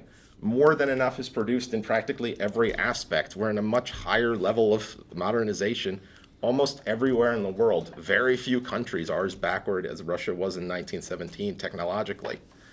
I think when we're talking about what dictatorship of the proletariat should be, what dictatorship of the proletariat really means is working class democracy, committees of struggle turned into committees for running the economy and for running society. It's only on this basis that you can plan an economy on the scale of society, not through individual bureaucrats or great leaders, but through the participation of all of society. I think what 1917 represents is a glimpse of what is possible for the future, as well as a lot of lessons about the need for the kind of party that needs to be built in order to lead a successful revolution, and the need for the revolution not to remain isolated in one country, especially an underdeveloped country. That's it. Could I just, real quick, just to put final point on my question? So are you saying that we would chalk up the failure of 1917 to the objective backwardness of Russia? I mean, don't we have to account for the failure of the revolution to spread around the world, to Germany and to other places? And can we just say that the advance of, the technology of capitalism that that conditions the present is enough that things would work? I mean, is that like your argument? Can I respond to that Yeah, directly? yeah. I would not put it that simply. I would say it's not the failure of the revolution to spread that became the issue of 1917, of revolutions following 1917, is the revolution did spread in a sense, as we had a number of other revolutions that followed it, and especially immediately after. 2 revolutions in Germany, a Hungarian revolution, a mass movement in Italy, which was later crushed by fascism.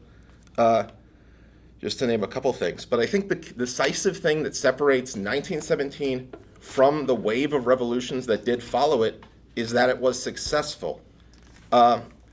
It's not just a question of technology for the success of a revolution, but what is needed is a party like the Bolsheviks, of revolutionaries prepared in advance, who have studied the history of past revolutions, who know what to expect in a certain sense to the degree that it's possible to be prepared for however this could go.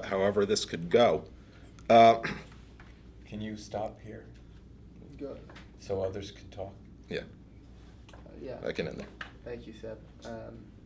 And thank you for responding to Aaron's remark. Is that response for everyone to kind of go through, or? People can take it if they like. Not everybody needs to respond to every question. So if you feel moved to respond to Aaron's initial question, I feel moved. then go ahead. Can I just say George, go one ahead. thing before you get going? We have a half an hour left. Do we want to spend the half hour talking about the Russian Revolution? If that's what you want to do, it's fine It's a with me. big deal. I mean, Yeah, we don't need to like nitpick through history, but I think it's a Okay. good question. I'm down with it. It's okay. Go ahead. Just to answer that, the first part of your question was, what does it teach us today, if I remember right? What does 1917, the Bolshevik Revolution, what can we learn from it? Well, and why is it coming up in the context of a panel about democracy and the left? Right. Yeah. So I think specifically its relevance, besides just its historical precedence, which there would be no Marxism today to speak of if the Bolsheviks were not successful. I think it would have been just consigned to some footnote of history. The Bolsheviks were the ones who incriminated what was previously just a matter of ideologists and theoreticians and a successful social democratic party, but it could not exhaust the limits of liberal democracies, cannot exhaust the limits of the West, actually, in its logos. What is, Sorry. if it's that big, we can talk about that. But before you do, just to cut to the chase, what it teaches us in the concept of democracy is that we are not Mensheviks if we are communists. We cannot confuse the form of democracy we can't restrict it simply to the bourgeois democratic form. The dictatorship of the proletariat is the party dictatorship. It's synonymous, it's the same thing. The party dictatorship is simply the arrangement by which the proletariat supplements the failures and the inadequacy of the liberal democratic form, in which all people are formally equal before the law, endowed with certain rights and so on. The proletarian dictatorship intervenes at the site of the state's own reproduction of the class struggle. And that is the decisive point of intervention for communists historically. So in a sense, I think Bolshevism, what it teaches us is that we can't simply reduce liberal democratic form to the constituent assemblies of today or to simply bourgeois electoral politics. We have to recognize that we're functioning at different registers. And it was the proletarian dictatorship of 1917 that elevated the Soviets to the level of state power, to the level of supreme state power, the working class's own spontaneously developed organs of class rule. As for the question of the Bolshevik Revolution failing, I don't think it failed. I think in 1991 we can engage with why the Soviet Union fell apart, because that of course does mark a certain failure of Soviet communism. But it's very clear that the spark lit by Lenin in 1917 has continued to animate not only 1.5 billion people in China, but it gave birth to an entirely new historical index that challenged the bourgeois liberal democratic order that brought the capitalist world to its knees. And it's that same basis, that same opposition to historically existing communism, not a communism that is do-it-yourself and we imagine something that is a brilliant utopia, but actually existing communism that led to the bourgeoisie of today stripping its own rights and liberties gained by the working class. All of the deep state that we talked about before, its origin point was countering communists, the FBI, the CIA, what is called popularly the deep state. That was formed on the basis of confronting communism. So clearly, we have an existing model that is not only validated by history, it's continued to validate by history. It continues to challenge the existing order of Wall Street, of the bankers, of the monopolists. And I think that we have to take a step back sometimes from purely theorizing about the world and recognize that Marxism is more than just a theory. It's an index for an actually existing historical practice. So it's my long-winded way of answering your question. Professor would like to speak, I think. Yeah, I'm sorry. Some of this is historical. I was part of what was called the New Left. Mm-hmm. The New Left called itself new because it rejected how you guys talk. it rejected a certain kind of Marxism with a certain kind of teleological history and a certain kind of implicit or avowed authoritarianism that was disguised in the name of the people. The New Left wanted to capture the energy of the Soviets through the idea of participatory democracy, but without the party form, which is close, but not spontaneity quite either, although closer God to forbid. it. Okay. Some connection to those kind of life energies, yes.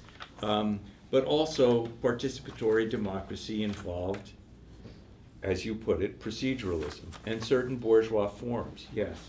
But so listening to you guys talk about Russia and you actually saying this revolution was a success when we look at the gulags that it created, or China and the gulags it's created, honestly, I find it shocking. I realize there's some need to kind of resurrect this stuff. I'm not sure what the need is, but it seems to me that it distracts us from engaging the actual circumstances that we're in. And I think that there is, contrary to what you said, the reason that Marxism or different left approaches have survived despite the Soviet Union, not because of it. And it was very hard to keep them alive when everyone pointed at Russia and said, this is what communism means. And what we said was, it's not what it means. We pointed to Cuba before it too became a police state because of the party form. So I guess for me, to go back to your question, the lesson is that a Marxist party claiming knowledge of reality to instruct the benighted masses in what's good for them is a catastrophe.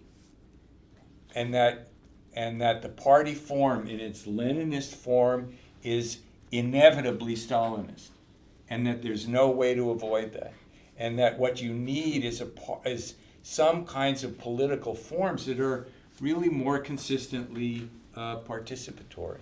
And that's why I emphasize the democratic now and not the Marxist. And it doesn't mean I'm not anti-capitalist. I just think politically we have to think about this differently. I think that's the lesson of 1917. And one last little piece. You're totally right that Marx imagined that you couldn't have socialism unless you had abundance, which is why he wanted capitalism first, and why he had stages, and why he thought there would never be a revolution in Russia or China. But we're now in the midst of climate change. There's not going to be enough water to go around. There's not going to be enough anything. So we have to think about creating conditions of mutuality under circumstances of great stress and scarcity now, in which a lot of the stuff that we take for granted is really, it can't just be distributed. Even if it were distributed to the whole world, it's produced by a carbon economy that will destroy the planet. So I just think, again, the Marxism as a philosophy is premised on production and on surplus and on abundance, and that is an absolutely planet-killing premise at this point. I don't want to jump in front of Andy, so let's let Andy jump ahead. Yeah, I'll try to make it quick. So as a member of the new left, I largely agree with what you have to say. If we try to define communism as actually existing communism or actually existing socialism, people know what this is. They're not ignorant. They know that it's the totalitarian dictatorship of the bureaucracy. It's a new ruling class. It's a new deep state. And maybe that doesn't matter to you because the new deep state can just repress anyone who has a problem with it. But I think instead of dwelling on this laughable historic parody of Leninist and Maoist and Stalinist sects, disguising themselves as proletarians or populist vanguards, we have to realize that on the contrary, the most advanced segment of workers, unorganized and separated by all forms of repression, that disguise themselves as students and lumpens to make the greatest contribution to class struggle in 150 years. This is where we get our understanding of what the dictatorship of the proletariat meant when Marx said it. He was referring to the Paris Commune. So he wasn't referring, Lenin and Stalin had a different definition for it. But if we want to look at Marx and not pretend that Stalin and Lenin were writing as Marx under a pen name, I think that's the basis of proletarian democracy and proletarian dictatorship. Cool. So let's. Right on. We got to get a couple more questions. I'm sure that Yeah. you will be able to get back around to it. Does anyone else have any more questions? Okay. I think, to be kind of unifying and find something that you all agree on, I think you guys are all, to a certain extent, small d Democrats. Maybe some of you even You're not. big D I can't think of a Democrats. small D, but It's not a small Right. Good point. I guess what Anti-capitalist maybe, but small d, I'm not so sure. I don't have a small D, just public record. And I'm a member of the Democratic Party. Good to know. Okay, there you go. Great. But I guess what that presupposes is a certain revolutionary consciousness of the people that are going to exercise power, like the demos or the proletariat or the people, whatever that may be. And perhaps I guess I want to get you guys to account for that presupposition. Account for why you think it is that the working class's exercise of democratic political power would necessarily lead to socialism. I guess to put a fine point on it, is the working class a priori revolutionary? Is it, as Grayson, you put it, objectively waging a class struggle at all times? And why did socialists think that the working class was the revolutionary subject of history? Can I respond to that? I think, just to put it in very bluntly, working class people need to eat. That is the fundamental thing that pushes the working class in the struggle. To oversimplify a lot, is that capitalism is making life harder for people. It's not able to provide a stable standard of living. And this is the thing this is the key thing that pushes the working class to struggle. The working class, also separate from other classes that have been exploited in the past and that still are exploited to a lesser extent under capitalism. The working class, by the nature of production, of mass production, is forced together. For production on a modern scale, you have large numbers of workers brought together, as well as technology that unites the world in a way that didn't exist in previous systems. The working class has more of an ability to organize than other exploited classes that existed in previous societies.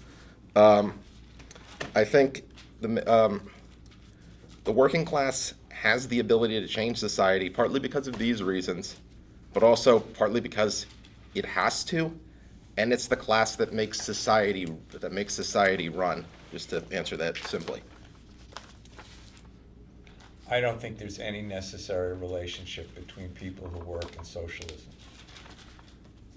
I think that's a political achievement. And it's possible, but not necessary. And it's fraught, because it's hard. But I think it's a political achievement.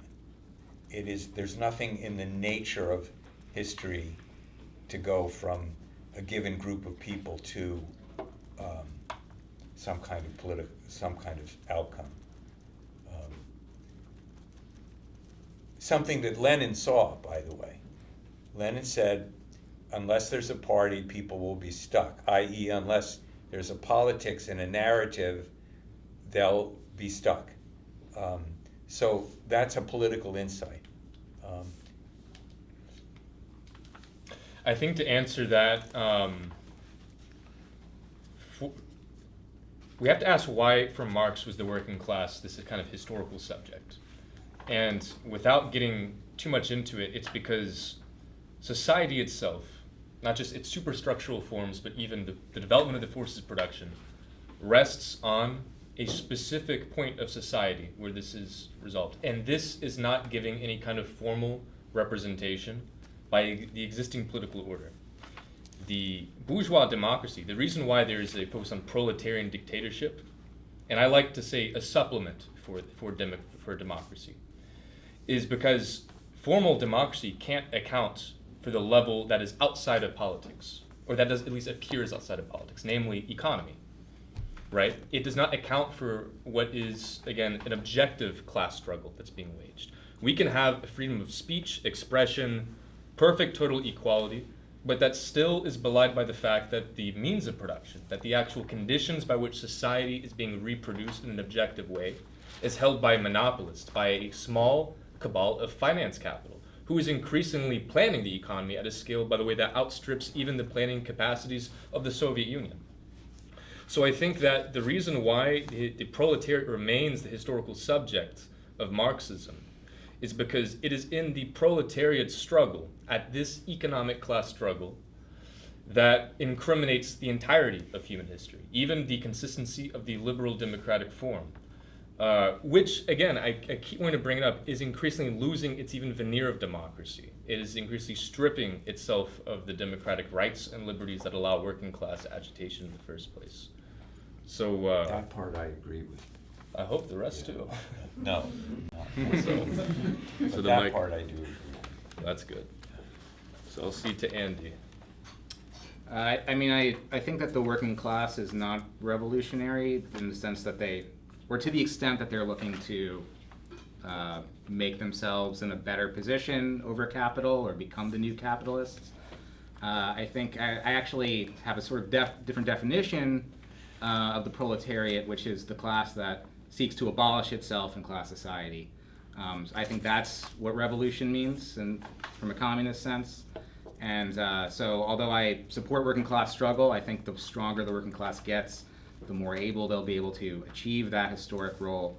The AFL-CIO or like a bread and butter working class demand, although it can lead to a more revolutionary situation, is not in itself revolutionary. Are there other questions? Can I just to clarify, what does it mean for the working class to abolish itself? By destroying class society, so there's no more classes. I want to build on that because it's a point of agreement where Marx himself talks about the proletariat as the class which is unable to even be a class. And the reason he's saying that is because it doesn't have on its own a class interest like the bourgeoisie does, or the aristocracy, or whatever other social formation. It's defined by the fact that it is stripped of the basis of being able to discern an independent class interest. It is the class which has only a general interest in overthrowing the existing state of affairs. But that isn't something that communists have to dream up for them. It's something that the working class articulates organically on its own. But correct, not always in a revolutionary way. The working class can articulate organically a very reactionary politics. But the task of communists, I think, is to go down to the people, historically is the case, go down to the people, and to... You gotta go down. Correct. 'Cause you're up. Because we are engaging as students at NYU. Do we think that we represent the working Therefore, majority? you know We are reality intellectuals. better. No. We have to return to the basic Maoist slogan of practice, theory, practice. Practice is the test of theory. The extent that theory is invalid, it doesn't meet the actual expectations of people, it doesn't give form to their grievances, it must be rethought. A rejection of any kind of mediated form of working class politics is just a rejection of working class politics. Otherwise, we're just assuming, and maybe you want this, but a do-it-yourself, very individualistic revolution, which I just think is a recipe for resigning from all political engagement. So I do think that there is a role, yes, for communists to have a party of their own, a party that represents working class interests, that's a fighter for the working class interest. It's only defined by being a working class faction in politics. And yes, I think that does need to be incriminated in reality, but that's something that communist parties have historically done. I guess, okay, I have a question for you all. Part of this panel is we're holding it in preparation for the election. There's a debate tonight, for instance. But a question I have is, I guess, the last 8 years, right, since 2016, like, what has that told you guys about democracy? Because it seems to me as though all of you are more, maybe most of you are characterized by like sort of seeing society as a racket, and the constitutional republic are merely its rules. And I guess that's reflected in, like, for instance, this concern with the intellectuals being primarily able to mislead. So you can all answer that if you wish, any of you. Wait, just can you say, so is the question, what have we learned from the last 8 years? Yes, yeah. Oh, that's a great question. I would add one thing that I was sort of surprised that I didn't see. All of you sort of were critical of the Constitution, aside from Grayson, but at least I think Grayson would also be critical of the Electoral College. And I don't think Orthodox Marxists might have been critical of the Electoral College for precisely the same reasons, if they were at all. You mean they wouldn't have cared about it? I mean, I think the Constitution is Janus-faced in the sense that it is a minoritarian document. It protects minorities. It doesn't empower majorities. But there is room for majorities to make use of some of it. The Electoral College is a great example of how they put lots of filters in the way of popular opinion, whatever the initial limitations on it were. I think having something more democratic in this country would require completely rewriting the Constitution, not the Bill of Rights, but you know, what kind of movement would enable that to happen? The last 8 years for me have been terrifying, actually. So I feel very scared right now. I mean, I think the fact that we live in a country with 48% of the population voting for Donald Trump is a very scary thing, and what it means. I don't know what you want to conclude from that, who you want to blame and so on, but I just start with that emotional reality. Seb, Grayson. You can go first. Just answering that question, I think maybe disagree with the professor too. Trump, of course, is not our guy. I think that goes without saying, because we're Marxists.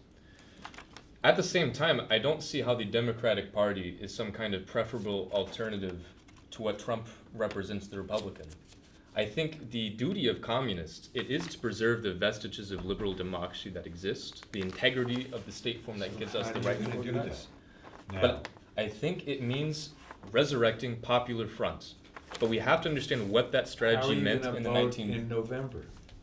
Are you going to vote? No, absolutely not. Absolutely okay. not. Okay. I think very clear. I think what communists can do, and this is a point we can debate this, I think, because Popular Front is often misunderstood. Popular Front, to context this is Spanish Popular Front, and then also the Comintern's policy. It meant allying with forces that are preserving democracy against a kind of fascist threat to this, right? The Comintern decided that the fascists are even endangering bourgeois liberal democracy. We need to ally with the moderate liberals and moderate socialists against this. But in the United States today, this doesn't take the form of allying with the Democratic Party, which is a party totally at the Can you imagine even Stalin said that they should ally with the liberals and the constitutional Democrats and the Republicans. Even yes. Stalin. You're right. Even Stalin. You're right. And but you're not going to do it. No. Okay. No. I am. But my point is that you're talking about something very different. The difference is that the Popular Front in Spain was organic. It was on the basis of a popular democracy. It was on the basis of democratic forces. There is a popular democracy in this country. Of Kamala Harris? No. The Democratic Party? The enormous support she has among black people and women, among unions, it is considerable. I think it's a sign she's not a great vehicle, but there is a multiracial democracy that with great difficulty has emerged at popular levels, I would say. The Democratic Party is not a great vehicle, but if it gets crushed now, that's a big deal. So I would say your story about these popular front forces, that's been happening for the last 40 years. It is a live thing, but it can be crushed by a regime that closes down the spaces that enable that organizing. But let's qualify, again, the distinction I'm making with Popular Front as practiced by the Comintern was against a fascist threat and in alliance with bourgeois Democrats. Now, on a formal level, if we say, okay, let's translate that to America, you might come to the conclusion, since Trump is more right-wing than Kamala, which, by the way, I think is a little bit dubious if we're thinking about the ongoing genocide. We're talking about the fact that Democrats have not represented anything substantive working class people. They just lie and then use that lie to get into the next election. It's not the same thing, because the Popular Front was allying with democratic institutions, like populist institutions, which is what I talked about earlier. The right to speak, the right to associate. That's not supported by the Democratic Party. The Democratic Party is at war with people's basic ability to organize, to speak freely. It's drumming up a war and aggression against China and Russia. It is increasingly the preeminent party of fascism in America. The Republicans are just controlled opposition. It's just 100% controlled opposition. Both parties are subservient to a banking class, which is speaking through them. I think to simply say that Popular Front in America is allying with the Democratic Party, like the last 40 years, it won't accomplish any independent working class power. If we are Marxists, even Marxists who disagree about what the party form is, or the history of the Bolshevik Revolution, something in common that I think we all share, the working class should articulate an independent interest, an interest that is independent of the form of bourgeois politics. The extent that it preserves bourgeois freedoms, this should of course be supported. We're on the side of these bourgeois freedoms. We're on the side of preventing a kind of actual open dictatorship to the bourgeoisie. You're not doing anything to... I don't understand this. I really don't understand this. But what, if I can ask a question. So, I mean, the Democratic Party, God, I can't imagine that I have to defend it, but I'm gonna, okay? I've spent my whole life hating the Democratic Party. But they are the ones who are defending voting rights. They are the ones who are defending abortion. They are the ones who are defending reproductive freedoms. I mean, do you think am I sounding like I'm deluded? I mean, they're not defending it the way I would, but relatively speaking, they are defending it more. And the relative, it's in the margins. You're young and absolutist, but all of politics is in the margins. I want you to make a note to yourself. 40 years from now, I want you to look back and make some. I mean, it's like I look back on voting for McCarthy rather than Humphrey. Make a note to yourself about what the historical significance of not voting this November will be. I think it will be staggering. Let's let the other two panelists jump in. Sorry, okay. I'm sorry. Seb, you want to Like an old guy shooting off. Yeah, I think that. It was on my notes. What? Okay. I think there's a lot to say. That's part of why I waited. I think one is, I think we have to look at when we're talking about the last 8 years and we're talking about attacks on freedom in the abstract. I think it has not been described clearly here.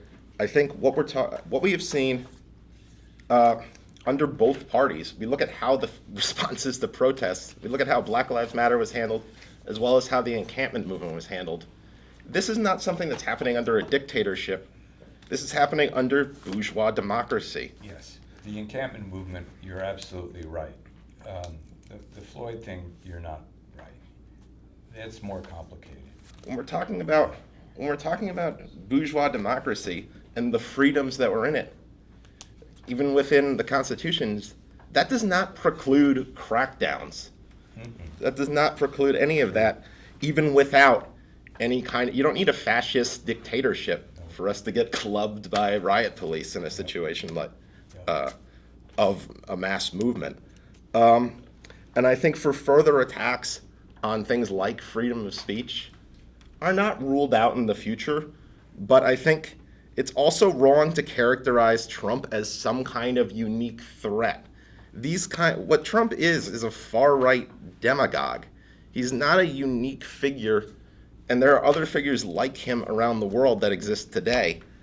What Trump is really, he's another figure representing the ruling class on the one hand, but also he's a symptom of the failure of the center to offer anything to society. Trump can only exist because he's able to present himself falsely as anti-establishment. Meanwhile, what are you going to do?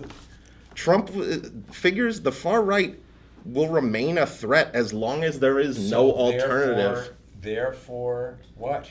An alternative needs to be built to absorb In the meantime, Let's what? finish his remarks, please. Sorry. the anger that exists in society is not going away.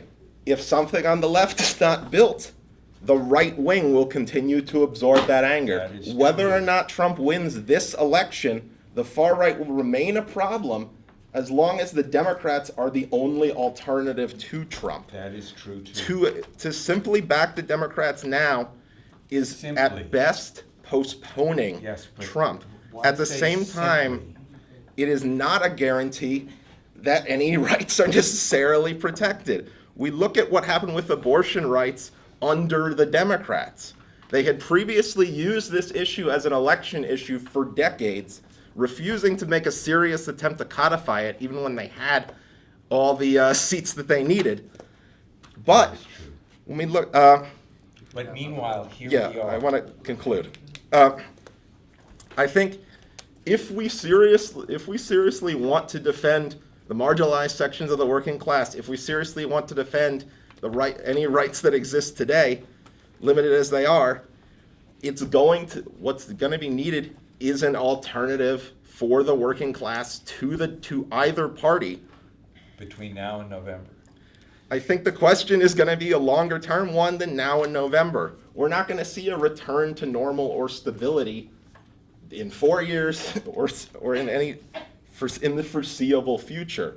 We are going to keep returning to the debate between the far right, the center, and the left every election until an alternative is I built. think that's totally true. I've but got how a about couple at things to both say, but I think ends? Chairman Haggett has a question. But- We have to stop. I have to go. Yeah, I have yeah. to go home. Yeah. Okay, Sorry.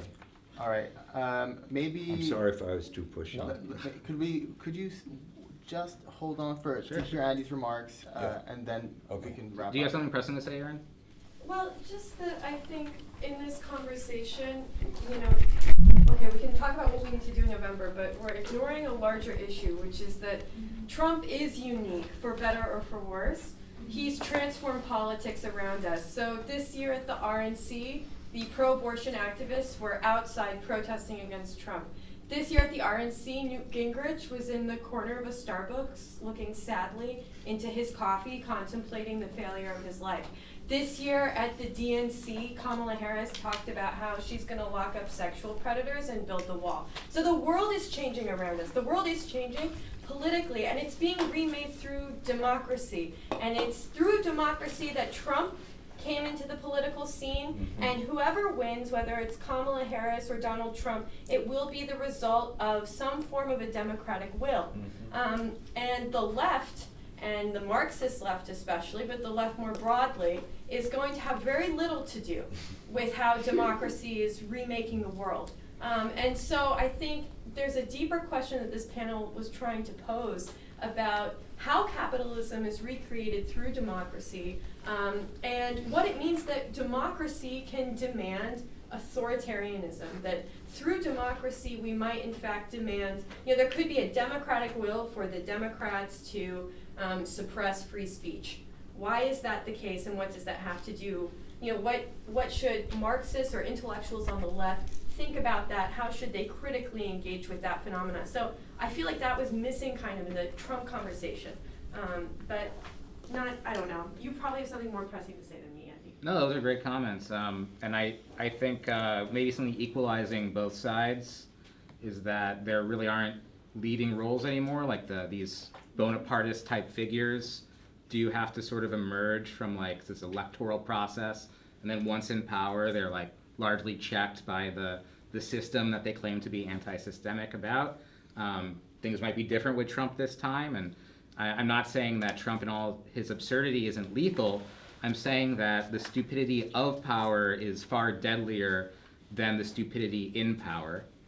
And to answer your pressing question about what are we going to do in November, well, I'm going to vote for the candidate who is in favor of expanding the Supreme Court and locking up the fascists who tried to overthrow democracy in 2020 and supports labor unions. I'm going to vote for Joe Biden. I encourage everyone here to do the same. He was unfairly removed in a coup by Kamala Harris. And the globalists that she represents, of finance capital, that shadowy cabal of finance capital, Biden is the figure who will take them down. But I do want to say, as funny as this is... Wait, Grayson. Yeah. Let's get Professor Schulman, if you must go. Rather you stayed. Well, honestly, I'd like to stay, but I have to watch this debate. I agree with everything you just said. I think, in terms of, if you going back to the Cold War, it was the democratic will to crush communists and homosexuals. That was a democratic will. So democracy can do anything. It can abolish itself. It's not inherently, it doesn't inherently do things that are really universally beneficial. That's why it's so scary. That's why you then have constitutions to make rules to try to make sure somehow it doesn't fuck itself over or do crazy stuff. But it does crazy stuff. I don't know what that. So I guess the idea is to try to help people do less crazy stuff.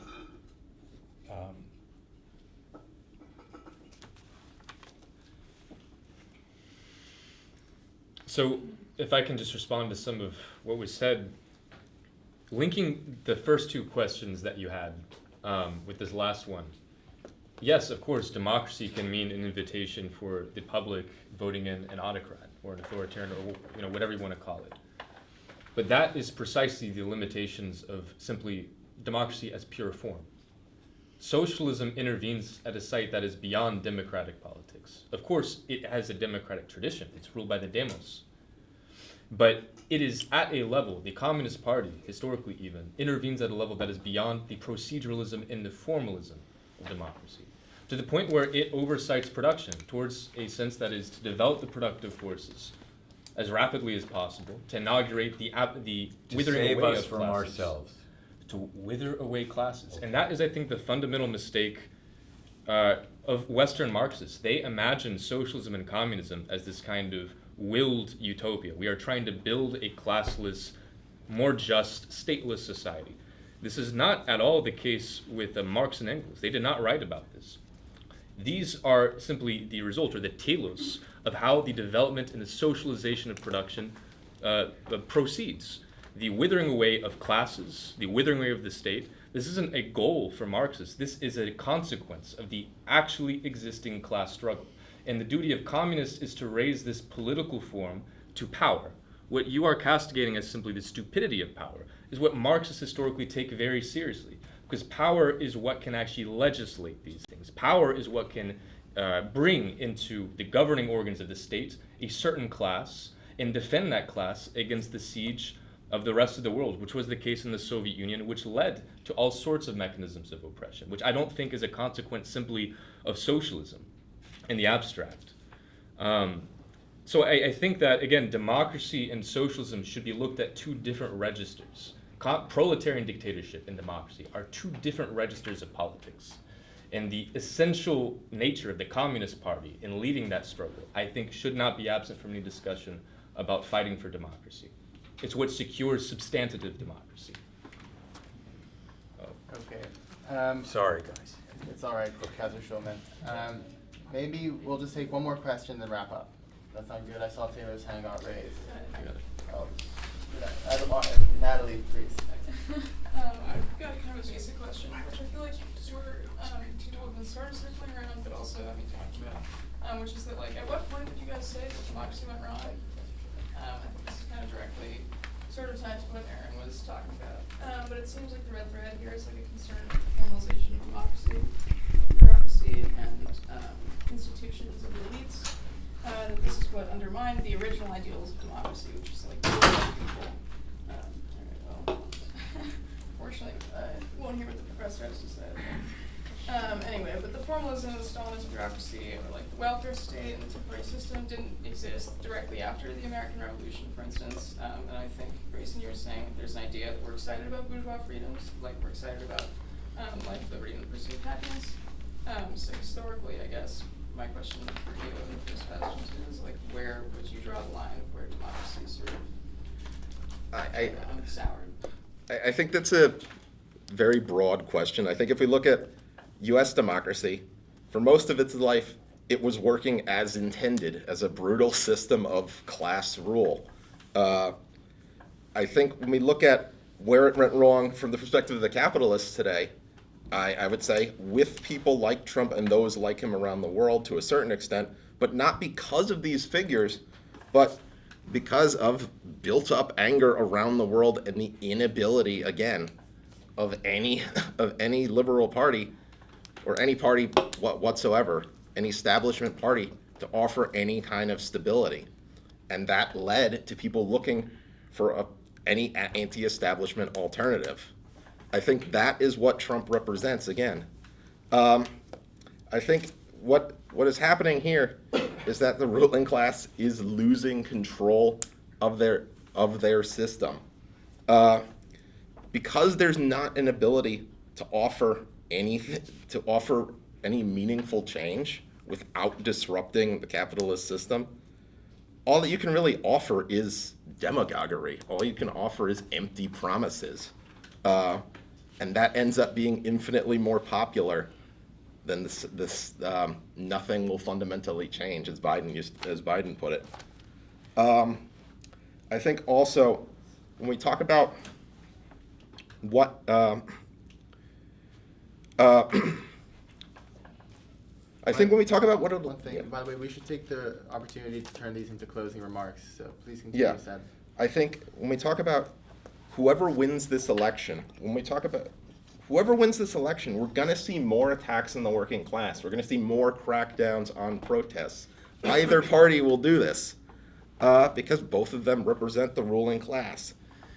No matter what we see, no matter whoever wins, we're going to see more strikes. We're going to see more class struggles as life continues to be hard for people and people try to demand better conditions. And it's absolutely wrong to say that the Democrats are a party that supports striking workers. When they're put to the task with events like the rail strike of 2022, they will always be against strikes, as they voted to illegalize that one. The working class, the striking workers have no party of their own. That is something that needs to be built. When these struggles that come, the RCA will be there in support of the working class and putting forward Marxist perspectives for the future, as well as putting forward the tactics that are needed to be successful in these movements. I'll leave my comments there for that. So just to summarize your question, it was where did shit go wrong, basically, with liberal democracy? There's a boring answer which anyone can give you, which is from the beginning, it was a system that had a very specific nature. In the words of Lenin, democracy was always democracy for the slave owners.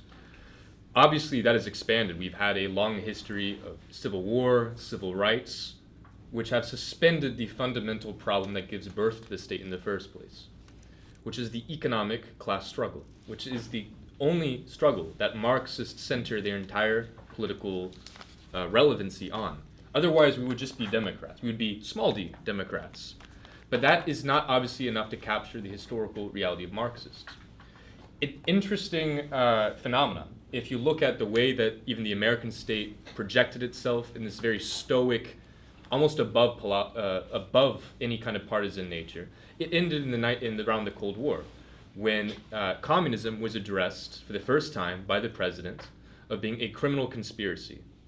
And thereafter, you have in what they call the administrative state. The formal bourgeois liberal democracy all of a sudden gives birth to all of these three-letter agencies, these Department of Homeland Security, FBI, OSS, and then the CIA, and also cultural interventions in the form of NGOs backed by organs of the state. People don't, I meant to bring this up, Professor, we will bring it up another time, but much of the new left is an outgrowth of a direct CIA product of the Congress of Cultural Freedom, when the US government was so spooked that the left wing had garnered the support of America's intelligentsia, so the Langston Hughes for an example, and they decided to bankroll artists like Jackson Pollock and other kind of Adorno and Horkheimer as well, who have valuable things to say, but the government tried to articulate a synthetic left, a left that could be against the Soviet Union, against actually existing socialism, but then wouldn't pose an actual threat, just endless critical theory that diverts the working class away from its own goals, away from questions of state power. Instead, it devolves into simply cultural issues, into cultural divides, into social divides that can be legislated and dangled over people by the Democratic Party every 4 years. They can codify Roe v. Wade, but they don't do it because they know they can garner the support of people to say fascism will happen if you don't vote for us. I think what we need to do if we are Marxists, if we're identifying with this tradition, we have to revisit what it means to actually struggle for socialism in the United States, or anywhere for that matter.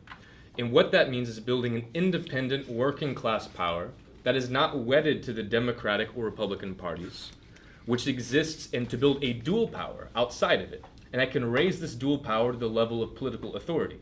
And it is my contention, of course we have disagreements about that only a communist party can do that. Only a communist party has historically been able to do that. We can talk about the failures of 20th century socialism, but the fact remains that only those Bolshevik-style parties, only those Bolshevik traditional states, those are the only ones that ever had any success. Those are the ones that could challenge on a geopolitical and world historical way global capitalism. And it continues to do that. China today, one can simply say that they've reverted to capitalism, but I think this is a very misguided notion. That's precisely what happened, but we can discuss this, of course, another time. But today, it obviously freaks, if you don't want to accept China's socialist, at least accept that it freaks the hell out of the financial and Wall Street elites in this country. It freaks the hell out of the imperialists in this country. And that should show that there is some legacy of Bolshevism that remains relevant to people in the 21st century. So with that, I will conclude the defense of Bolshevism and pass it on to do-it-yourself socialism. Well, bourgeois democracy and bourgeois power is nothing more than bits and pieces of feudal power. The bourgeois' revolutionary criticism first eroded aristocratic authority, then trampled it down and smashed it to pieces. But this demolition job was never carried to its logical conclusion, namely the abolition of class power. Once the weightiness of myth and the belief in authority were gone, the only forms of government left were burlesque terror and idiot democracy. And so I think when we think about politics in terms of what our groups are trying to provide in leading the working class or having discussions amongst leftist intellectuals, we're actually moving farther away from not only politics but power. And I think, the CIA doesn't have to fund a PSYOP to convince people that communism sucks, because the Soviet Union and China and leftist sects are doing really well on that on their own. And so, when I think about democracy and power, I think about the mutual aid groups I'm a part of. They're not super powerful, but people like them, people get fed by them, and they operate together very well because they're operating for a goal, for a common purpose. And when I think about the left groups I'm a part of, they're disorganized, they're pie in the sky, they're resentful, they don't like each other, they don't really like the working class, they think the working class is stupid, and maybe I'm just unlucky and haven't found the right group yet, but that's my experience. All right, round of applause for all the panelists.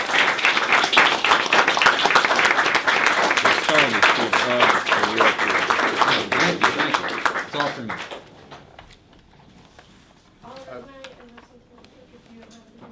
Okay, I know some people came here from Columbia Platypus. It'd be cool for us to meet up. I think we're going to try and go someplace to watch the debate nearby. And maybe Platypus too, maybe? I don't know if you guys So something. But anyway, against Democrats. That would be good. And if anyone here is Yeah, curious hopefully about it'll be funny. platypus at NYU, Natalie That's what I here. thought about answer this, all your too. questions. That's good. I think it'll have a laugh. We can talk more about this. Nima lives here. Stuff. She's very sociable.